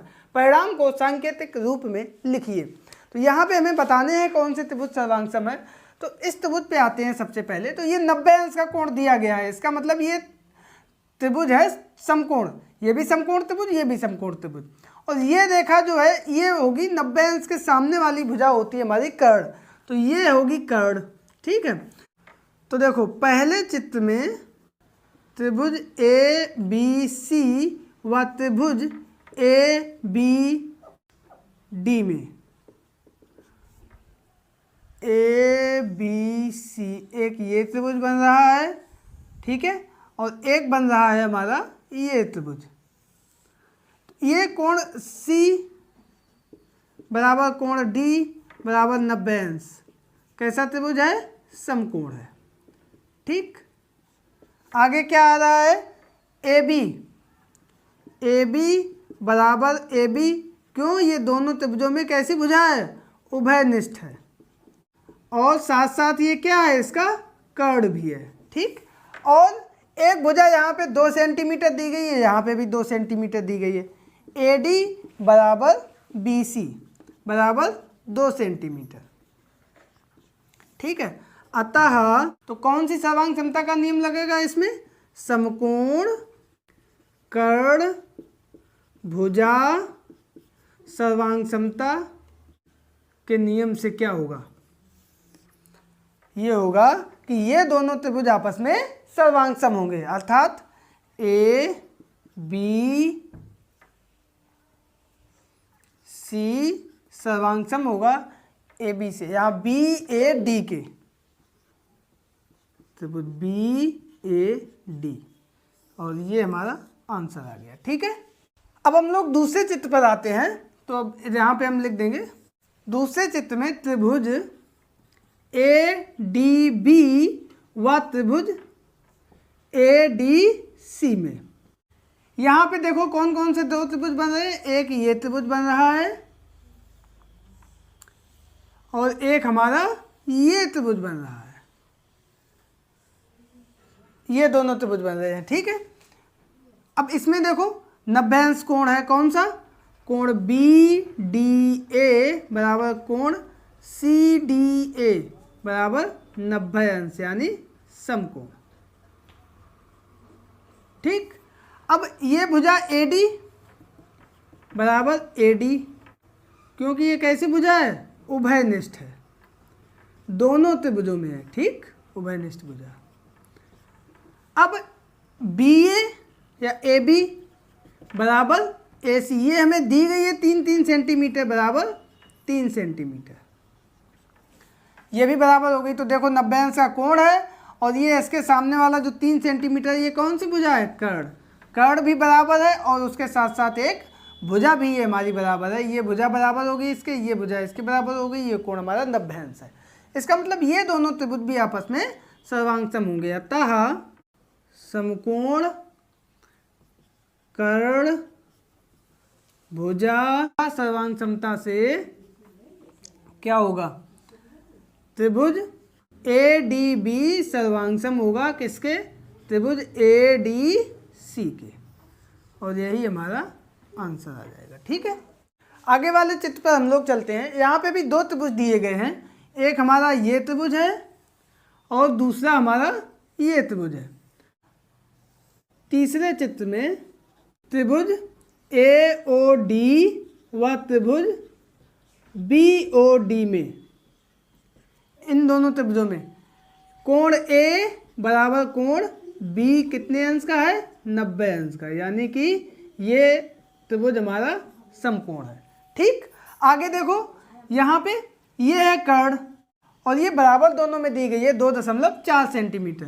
तो लिख दो OD बराबर OC बराबर 2.4 सेमी, और ये क्या है, ये है कर्ण। ठीक, आगे देखो एक भुजा AO बराबर BO, ये भी दोनों भुजाएं बराबर हैं कितने सेंटीमीटर की, 2 सेंटीमीटर की। तो यहाँ पे भी देखो दो भुजाएं, एक ये भुजा इसके बराबर हो गई, ये कर्ण इसके बराबर हो गया, और ये कोण हमारा 90 अंश का है। तो यहाँ पे भी हमारा वही नियम लग जाएगा। अतः समकोण कर्ण भुजा सर्वांग समता से क्या हो जाएगा, त्रिभुज AOD सर्वांग सम होगा त्रिभुज BOC के। यहाँ पे C है, यहाँ भी C है। त्रिभुज AOD सर्वांग सम होगा त्रिभुज BOC के। ठीक है, तो ये था हमारा प्रश्न नंबर 1। आई होप आप लोग इसको बहुत अच्छे से समझ गए होंगे। अब चलते हैं अगले प्रश्न यानी प्रश्न नंबर 2 पर। तो यहाँ पे हमारा दूसरा प्रश्न दिया गया है कि BD और CE ये भुजाएं, एक ये भुजा और एक ये भुजा, पूरी ये भुजा त्रिभुज ABC की भुजाओं AC और AB पर क्रमशः लंब खींचे गए हैं। ठीक है, तो लंब खींचे गए हैं, इसका मतलब ये कोण है 90 अंश कोण D, और ये कोण E भी है 90 अंश। लंबवत का मतलब ही ये होता है 90 अंश। और आगे कह रहा है BD ये वाली भुजा और CE ये वाली भुजा, ये दोनों आपस में बराबर है। अब पूछा है कि क्या त्रिभुज DBC और त्रिभुज ECB आपस में सर्वांग सम है। तो देखो, तो हमें इसमें ये देखना है कि क्या ये दोनों त्रिभुज आपस में सर्वांग सम है, ये वाला त्रिभुज एक और दूसरा ये वाला त्रिभुज एक। ठीक है, तो यहाँ पे देखो सबसे पहले तो कोण E बराबर कोण D और ये 90 अंश का है, यानी कि समकोण है। क्यों, क्योंकि दिया गया है कि ये भुजा इस पे लंब है। ठीक है, दूसरा यहाँ पे दिया गया है BD बराबर है CE के, ये हमें दिया है। और तीसरी जो एक भुजा बची वो है BC, वो दोनों में उभयनिष्ठ है। BC बराबर BC ये हमारी उभयनिष्ठ है। और उभयनिष्ठ के साथ साथ ये 90 अंश का कोण है, तो 90 अंश के कोण के सामने वाली भुजा होती है कर्ण। तो ये दोनों त्रिभुजों के लिए कर्ण भुजा बनेगी। तो ये उभयनिष्ठ है और ये कौन सी भुजा है, कर्ण। ठीक है, तो हम लिख देंगे अतः समकोण कर्ण भुजा सर्वांग समता से त्रिभुज DBC व त्रिभुज ECB आपस में कैसे हैं, सर्वांग सम है। अगर हम इसको संकेत के रूप में लिखें तो त्रिभुज DBC और त्रिभुज ECB बीच में लगा देंगे सर्वांग समता का चिन्ह। ठीक है, तो पहला तो आंसर ये जो कह रहा था क्या है, तो यहाँ पे लिख देंगे हाँ ये सर्वांग सम है। आगे कह रहा है कि भुजा EB यानी ये भुजा और इस भुजा में आपस में क्या संबंध है। तो देखो, जब कोई दो त्रिभुज आपस में सर्वांग सम हो जाते हैं, इसका मतलब उन दोनों त्रिभुजों की प्रत्येक भुजा और प्रत्येक कोण आपस में बराबर हैं। तो हम लिख देंगे चूंकि त्रिभुज DBC वह त्रिभुज ई सी बी आपस में सर्वांगसम है, अतः दोनों त्रिभुजों की सभी भुजाएं व कोण आपस में बराबर होंगे। अतः ये दोनों भुजाएं भी ई बी बराबर होगी सी डी के, ई बी बराबर होगी सी डी के। ठीक, तो ये हमारा दूसरा आंसर आ गया और इसी के साथ हमारा ये प्रश्न नंबर 2 कंप्लीट होता है। अब हम लोग चलते हैं अगले प्रश्न पर। तो बच्चों यहाँ पर हमारा तीसरा प्रश्न है कि उस प्रतिबंध को अपनी अभ्यास पुस्तिका पर लिखिए जबकि दो समकोण त्रिभुज सर्वांगसम हो। अगर दो त्रिभुज समकोण है, एक मान लो ये है और दूसरा त्रिभुज ये है, और ये दोनों त्रिभुज अगर आपस में सर्वांगसम है तो इनमें क्या प्रतिबंध होगा, ये कोण 90 अंश का है। तो वीडियो के स्टार्टिंग में भी आपको हमने बताया था और अभी एक बार हम फिर से यहाँ पे लिख के आपको बता देंगे, आप लोग नोट कर सकते हैं, वैसे आपको याद होगा। तो नियम हमने लिख दिया, यदि एक समकोण त्रिभुज का कर्ण और एक भुजा दूसरे समकोण त्रिभुज के कर्ण और एक भुजा के बराबर हो तो दोनों त्रिभुज सर्वांगसम होते हैं। इसे समकोण कर्ण भुजा सर्वांगसमता कहते हैं और यही हमारा आंसर है। ठीक है, याद भी हो गया होगा आपको। अगले प्रश्न पर चलते हैं जो कि इस एक्सरसाइज का अंतिम प्रश्न है। वो है हमारा कि त्रिभुज एबीसी की रचना कीजिए जबकि एसी बराबर 13 सेंटीमीटर, बीसी 5 सेंटीमीटर तथा कोण बी समकोण है। तो देखो यहाँ पे हम सबसे पहले क्या करेंगे, बीसी जो है 5 सेंटीमीटर खींच लेंगे। ठीक है, तो स्केल से हम थोड़ा सा बड़ा खींच रहे हैं, आपको 5 सेंटीमीटर का ही खींचना है। B C 5 centimetre. कोण बी समकोण कह रहा है, तो कोण बी समकोण कह रहा है तो बिंदु बी पर चांदा की सहायता से हम 90 अंश का कोण बना देंगे और चाहें तो आप प्रकार की सहायता से भी बना सकते हैं। ठीक है, कैसे, यहाँ से चाप लगाएंगे ऐसे, इस तरीके से, फिर यहाँ से एक चाप इधर और यहाँ से एक चाप इधर, इधर और इधर।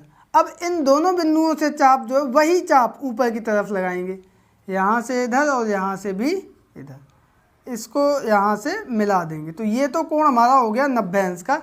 अब इसी को हम आगे बढ़ा देंगे। ठीक, 90 अंश का कोण हो गया। तो BC 5 सेंटीमीटर, कोण B समकोण हो गया और ये भुजा है 13 सेंटीमीटर, ए यहाँ पे कहीं आएगा तो 13 सेंटीमीटर का हम चाप जो है इस पे ले लेंगे। ठीक है, 13 सेंटीमीटर का इतना कुछ आएगा। ठीक, और इसको हम बिंदु C पे प्रकार की नोक रख के लगा देंगे इस तरीके से। ठीक है, ये चाप जहाँ पे काटेगा वो बिंदु आएगा हमारा ए को C से मिला देंगे।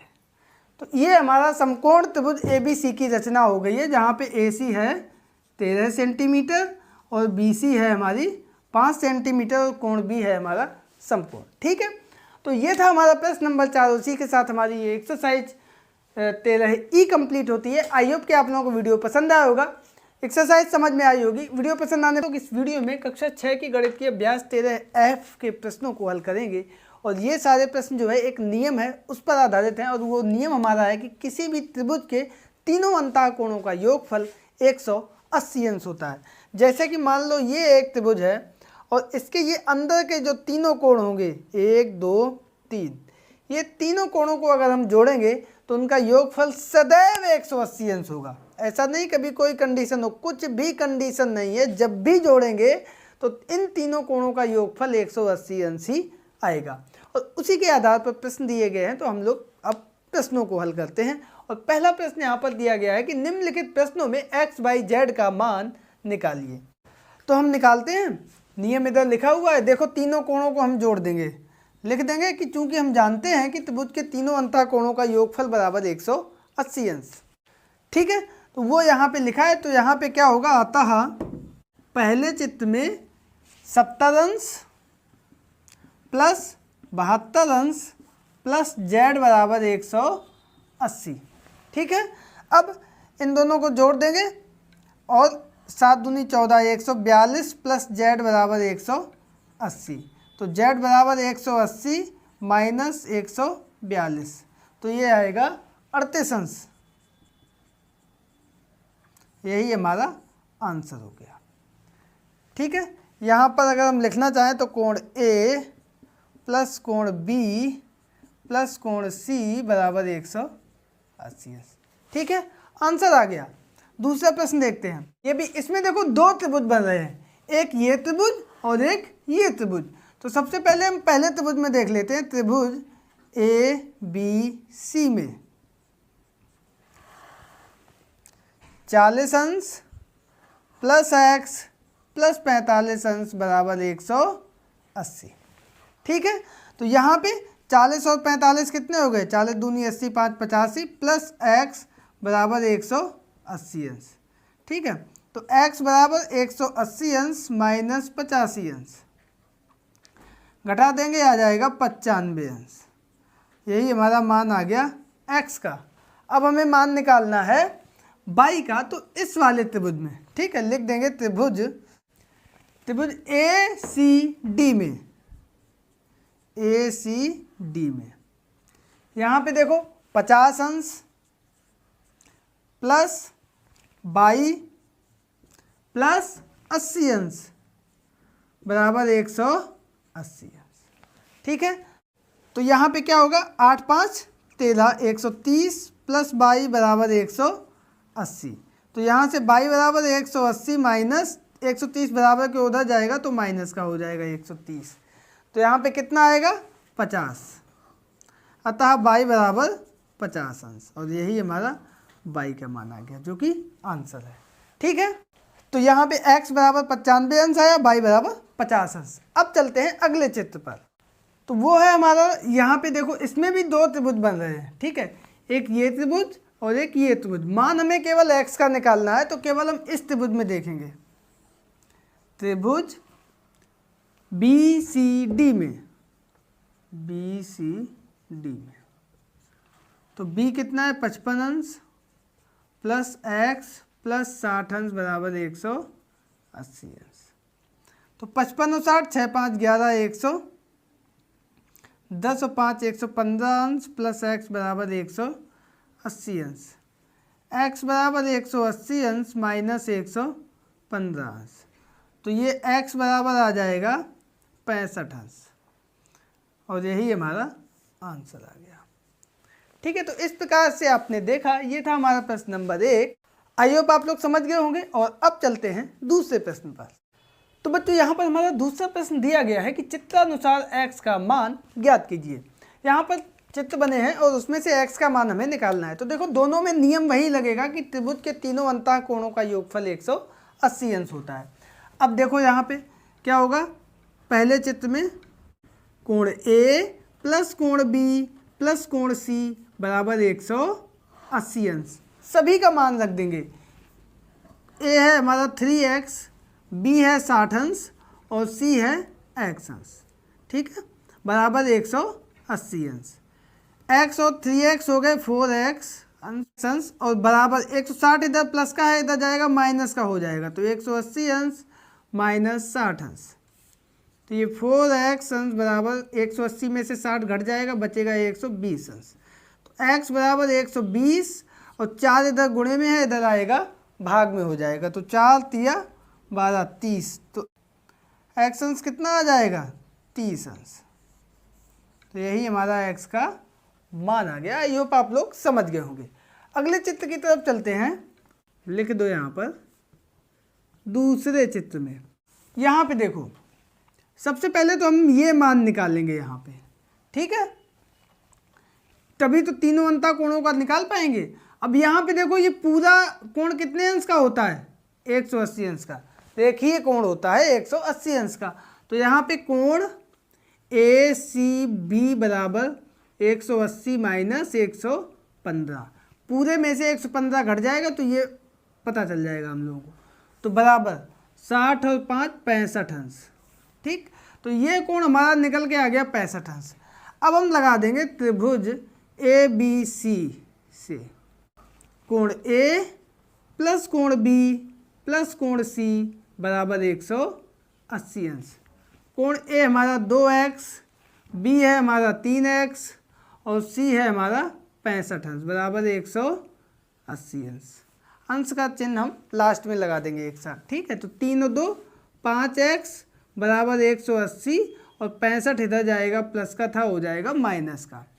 तो ये आ जाएगा 115 और इधर 5x, तो x बराबर 115 और ये 5 इधर गुणे में है, इधर आएगा बटे में हो जाएगा। भाग दे दो, 5 दूनी 10, 1 5 दिए 15, 23 अंश। ठीक है, तो x बराबर हमारा आ जाएगा 23 अंश और यही हमारा आंसर हो गया। तो बच्चों इस प्रकार से देखा आपने, इस चित्र में x का मान आया 23 अंश और इस चित्र में x का मान आया था 30 अंश। आई होप कि आप लोग इस प्रश्न को भी बहुत अच्छे से समझ गए होंगे। और अब हम लोग चलते हैं इस एक्सरसाइज के अगले प्रश्न पर। तो बच्चों यहाँ पर हमारा तीसरा प्रश्न दिया गया है कि निम्नलिखित में x बाई का मान ज्ञात कीजिए। x बाई के मान ज्ञात करने हैं और यहाँ पर भी नियम हमारा वही रहेगा कि त्रिभुज के तीनों अंतःकोणों का योगफल 180 अंश होता है। तो यहाँ पर भी हम पहले चित्र में देखेंगे, पहले चित्र में हम वही इस नियम लगाएंगे, त्रिभुज के तीनों अंतःकोणों का योगफल 180 अंश होता है। तो यहाँ पे देखो, सबसे पहले कोण ए पे हमें इसका मान निकालना होगा और इसका मान कितना होगा, ये पहले पूरे का कितना है 180, उसमें से ये इतना घटा देंगे। तो लिख देंगे कोण BAC बराबर 180 माइनस 107 अंश। तो 180 में से 107 घटा देंगे, 73 अंश आ जाएगा। तो ये तो हमारा निकल के आ गया 73 अंश। अब हम लगा देंगे त्रिभुज ABC में 73 अंश प्लस x प्लस 51 बराबर 180 अंश। 73 और 51 जोड़ दो, 3 और 1 4 और 7 5 12, 124 अंश बराबर 180 अंश। x बराबर 180 माइनस 124 अंश, तो ये आ गया 56 अंश। यही हमारा x का मान आ गया। आई होप कि आप लोग इसको समझ गए होंगे। अब चलते हैं अगले प्रश्न पर। यहाँ पे हमारे दो त्रिभुज बन रहे हैं, एक तो हमारा ये त्रिभुज बन रहा है और एक हमारा ये त्रिभुज बन रहा है। ठीक है, तो इसको हम ABCD ये कर दिया। तो हम लोग निकालेंगे सबसे पहले त्रिभुज ABC में x अंश प्लस 40 अंश प्लस 107 अंश बराबर 180 अंश। तो x अंश प्लस 107 और 40 147 अंश बराबर 180 अंश। तो x अंश बराबर 180 माइनस 147, तो x बराबर 33 अंश। तो यहाँ पे x हमारा आ गया 33 अंश। अब देखो यहाँ पे हमें बाई अंश का भी मान निकालना है, यानी कि इन दोनों को जोड़ के पूरे में से घटा देंगे। तो इन दोनों को जोड़ लेंगे और ये पूरा मान हमारा कितना होता है 180 अंश। तो यहाँ पे हम लिख देंगे DAE कोण बराबर, कोण DAE बराबर 180 माइनस इन दोनों को जोड़ देंगे 33 धन 65।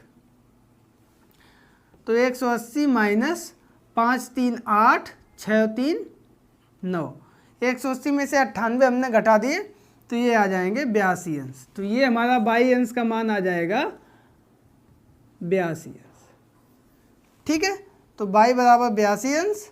x का मान यहाँ पे आया था 33 अंश, x का यहाँ पर हमारा मान आया था x बराबर 33 अंश और यही हमारा हो गया आंसर। तो बच्चों ये था हमारा प्रश्न नंबर 3। आई होप कि आप लोग इसको बहुत अच्छे से समझ गए होंगे।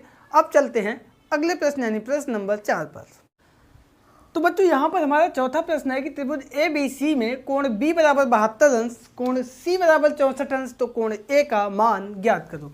अगर हम सामान्य सा एक कोई चित्र बना ले, इसको कोण A बोल दें, इसको कोण B, इसको कोण C, तो इसका हमसे मान पूछ रहा है। B दिया गया है 72 अंश और C भी यहाँ पर दिया गया है 64 अंश।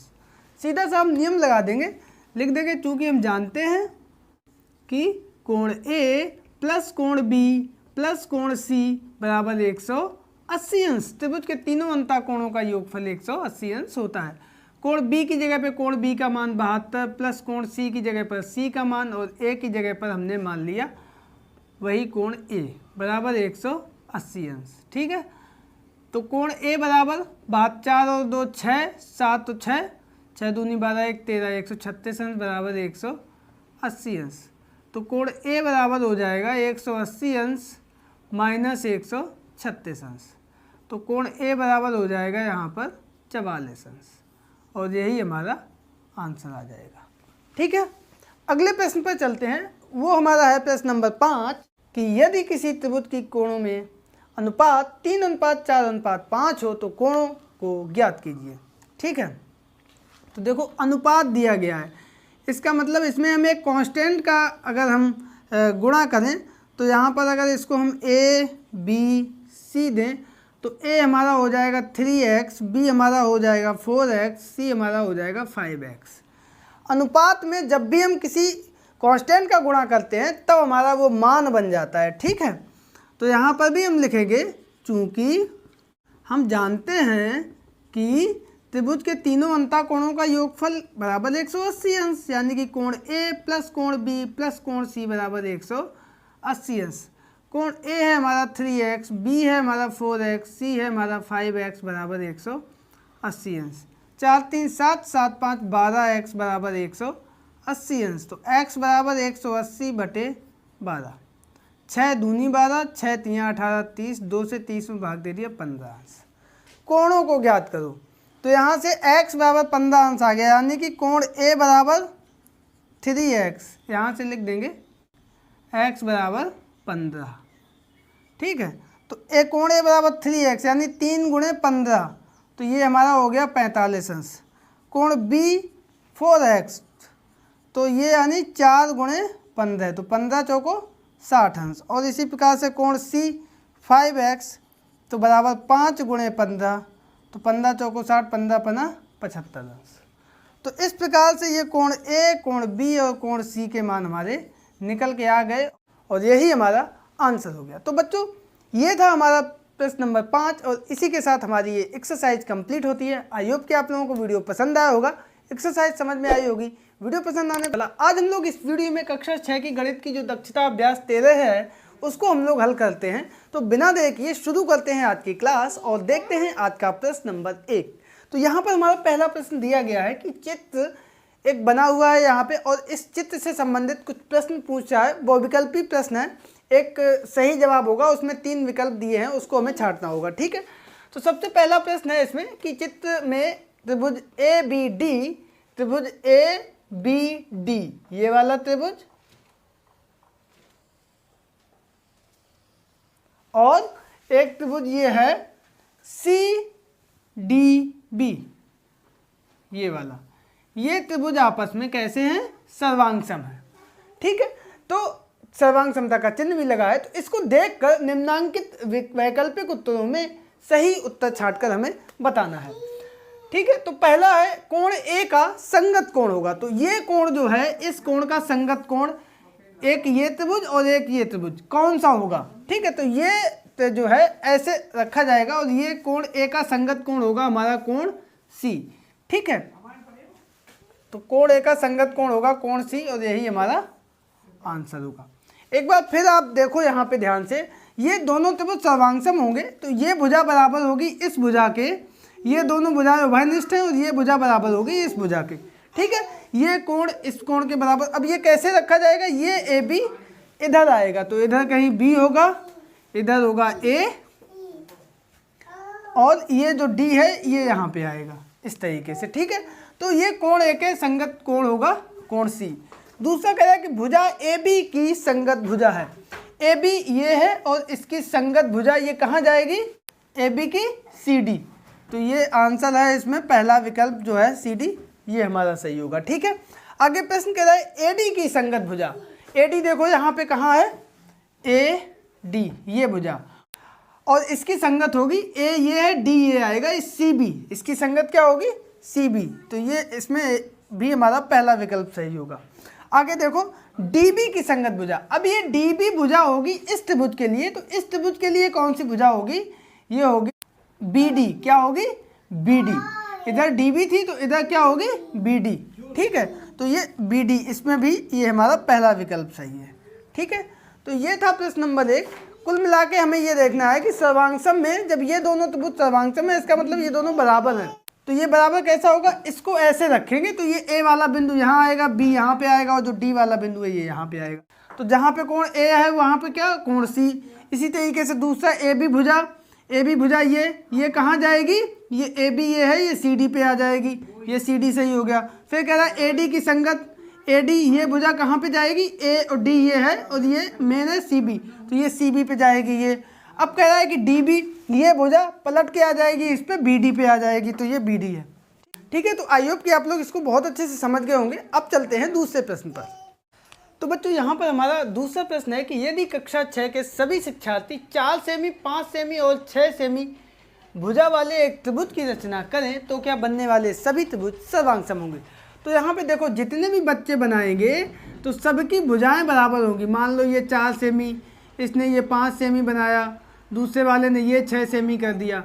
वहीं पे मान लो एक बच्चा ऐसा है जिसने ये भुजा जो है 6 सेमी ली, ठीक, ये उसने 5 सेमी कर दी, ये 4 सेमी कर दी।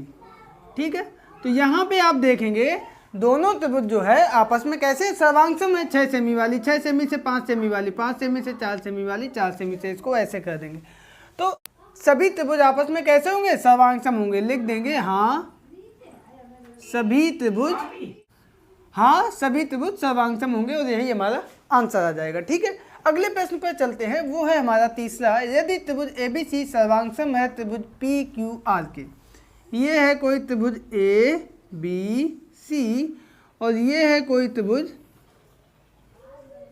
PQR, ये दोनों त्रिभुज आपस में कह रहा है सर्वांग सम है। तो यहाँ पे AB 3.2 सेमी, अगर त्रिभुज सर्वांग सम होंगे तो इनकी सभी भुजाएं आपस में बराबर होंगी। BC है 5 सेमी और CA है 7 सेमी।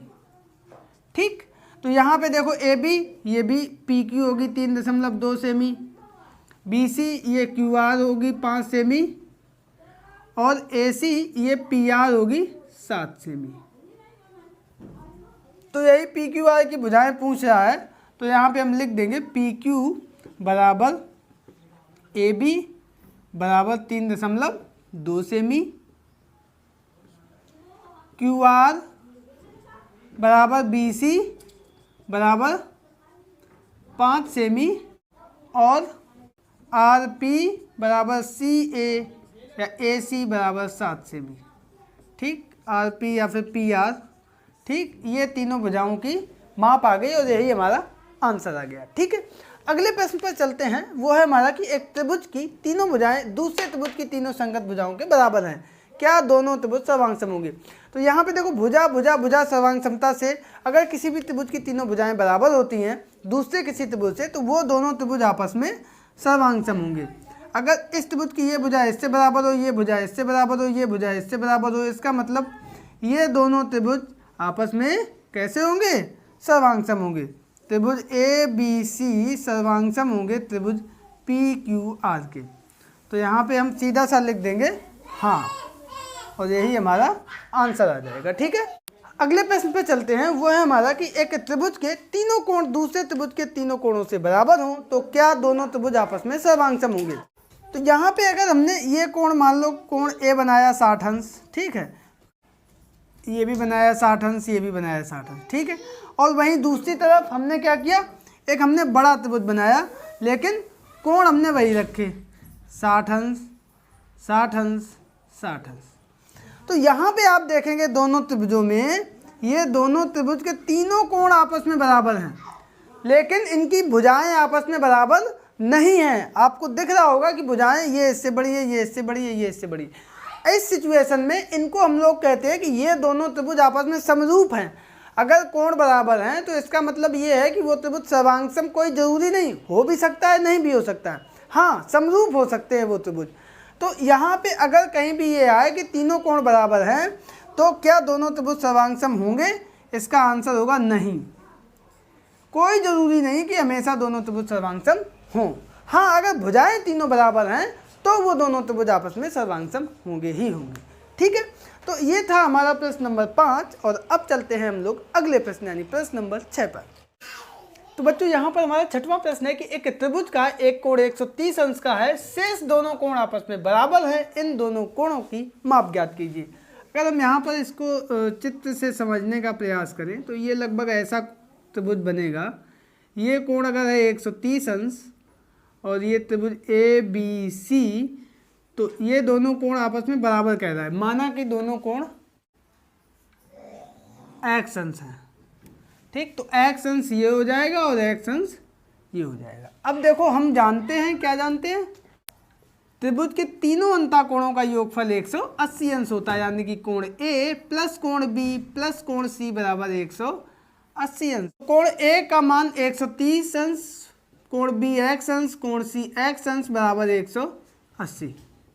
तो यहाँ पर x और x हो गए 2x और इधर 180 और 130 बराबर के इधर जाएगा माइनस का हो जाएगा। तो ये आ जाएगा 50 अंश इधर, इधर 2x, तो x बराबर 50/2, 2 दूनी 4, 2 पंचे 10, तो x बराबर 25 अंश, ठीक है। तो यहाँ पे हमारे कोण निकल के कितने आ गए, तो अतः शेष दोनों कोण बराबर 25 अंश और 25 अंश, ठीक है। और यही हमारा आंसर आ जाएगा, ठीक। अब हम लोग चलते हैं आगे वाले प्रश्न पर। प्रश्न नंबर 7 हमारा यहाँ पर दिया गया है, एक समकोण त्रिभुज के दो कोण बराबर है, दोनों कोण कितने कितने अंश के हैं। तो देखो यहाँ पर त्रिभुज कह रहा है समकोण, कैसा त्रिभुज है, समकोण त्रिभुज 90 अंश का ए बी सी, और बाकी ये कोण आपस में बराबर है। तो अगर सामान्य सा हम आंसर आपको बताएं तो 90 ये है, कुल 180 होता है, 180 में 90 घटाएंगे 90 होगा, 90 का आधा कर देंगे 45 अंश, 45 अंश ये होगा, 45 अंश ये होगा। लेकिन इसको कैसे लगाएंगे आइए देखते हैं। तो हम मान लेंगे सबसे पहले, माना दोनों बराबर कोण बराबर एक्स अंश, ये भी हमने एक्स अंश मान लिया, ये भी हमने एक्स अंश मान लिया। अब हम लोग लिखेंगे कि हम जानते हैं, क्या जानते हैं, कि त्रिभुज के तीनों अंतःकोणों का योगफल 180 अंश होता है, यानी कि कोण ए प्लस कोण बी प्लस कोण सी बराबर 180 अंश। यहाँ पर कोण ए का मान है 90 अंश, प्लस बी हमने x माना है और सी भी हमने x माना है, बराबर 180 अंश लास्ट में लगा देंगे। x और x हो गया 2x बराबर 180, 90 बराबर के उधर जाएगा तो प्लस का हो जाएगा माइनस में, तो 180 में से 90 जाएगा, बचेगा 90, इधर 2x, तो x बराबर 90/2, 2 चौको 8, 2 पंचे 10। तो यहाँ से हमारा x बराबर आ गया 45 अंश। तो लिख देंगे अतः दोनों कोण बराबर 45 अंश और 45 अंश, और यही हमारा आ गया आंसर। ये भी हमारा 45 अंश आ जाएगा और ये भी हमारा 45 अंश आ जाएगा, ठीक है। तो ये था हमारा प्रश्न नंबर 7। आई होप आप लोग इसको भी बहुत अच्छे से समझ गए होंगे। और अब चलते हैं इस एक्सरसाइज के अगले प्रश्न पर। तो बच्चों यहाँ पर हमारा 8वां प्रश्न है कि पार्श्वांकित चित्र में बिंदु डी और ई त्रिभुज एबीसी की भुजा AB और AC पर इस प्रकार स्थित है कि DE समांतर है भुजा BC के, DE भुजा BC के समांतर है, ठीक है। यदि कोण B 30 अंश, कोण A 40 अंश, तो कोण X बाई Z के मान ज्ञात कीजिए। यहाँ पर X ये है, बाई ये है, Z ये है। देखो यहाँ पे सबसे पहले प्रश्न हमसे ये कह रहा है कि दिया है DE सर्वांगसम है BC के, ठीक। इसका मतलब ये दोनों कोण जो हैं आपस में कैसे होंगे, बराबर होंगे। अतः कोण D व कोण B कैसे कोण होंगे, संगत कोण होंगे। इसका मतलब कोण X बराबर होगा 30 अंश के, ठीक। तो एक तो आंसर मेरा निकल के आ गया, ये हुआ 30 अंश। अब देखो यहाँ पे इस त्रिभुज में लगा दो, त्रिभुज ADE में हम जानते हैं कि त्रिभुज के तीनों अंतःकोणों का योगफल 180 अंश होता है। लिख देंगे, हम जानते हैं कि कोण A प्लस कोण D प्लस कोण E बराबर 180 अंश। तो ये 40 प्लस 30 प्लस E कितना है, Z। A है 40, A की जगह पे 40 लिख दिया, कोण D है 30 अंश X, और ये Z है, Z लिख दिया बराबर 180 अंश। 40 30 70 प्लस Z बराबर 180 अंश। तो Z बराबर 180 माइनस 70, तो Z बराबर हो गया 110 अंश, ठीक। तो Z का मान निकल के आ गया 110 अंश।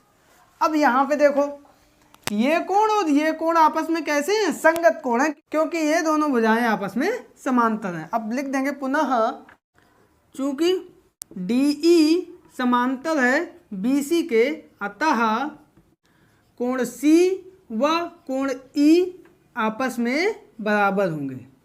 मतलब कोण बाई बराबर होगा कोण जेड के, और कोण जेड हमारा है 110 अंश, तो कोण बाई भी होगा हमारा 110 अंश, क्योंकि ये कैसे कोण है, संगत कोण है। ठीक, तो यहाँ से देखो कोण बाई का मान निकल के आ गया 110 अंश, कोण जेड का मान निकल के आ गया 110 अंश, और कोण एक्स का मान पहले ही हमारा निकल के आ गया था 30 अंश। तो ये हमारे एक्स वाई जेड के मान निकल के आ गए। आई होप कि आप लोगों को ये प्रश्न बहुत अच्छे से समझ में आ गया होगा। अब चलते हैं इस एक्सरसाइज के अंतिम प्रश्न पर। तो बच्चों यहाँ पर हमारा 9वां प्रश्न है कि पार्श्वांक के चित्र में कोण सी समकोण है। ये वाला पूरा कोण जो है 90 अंश का है।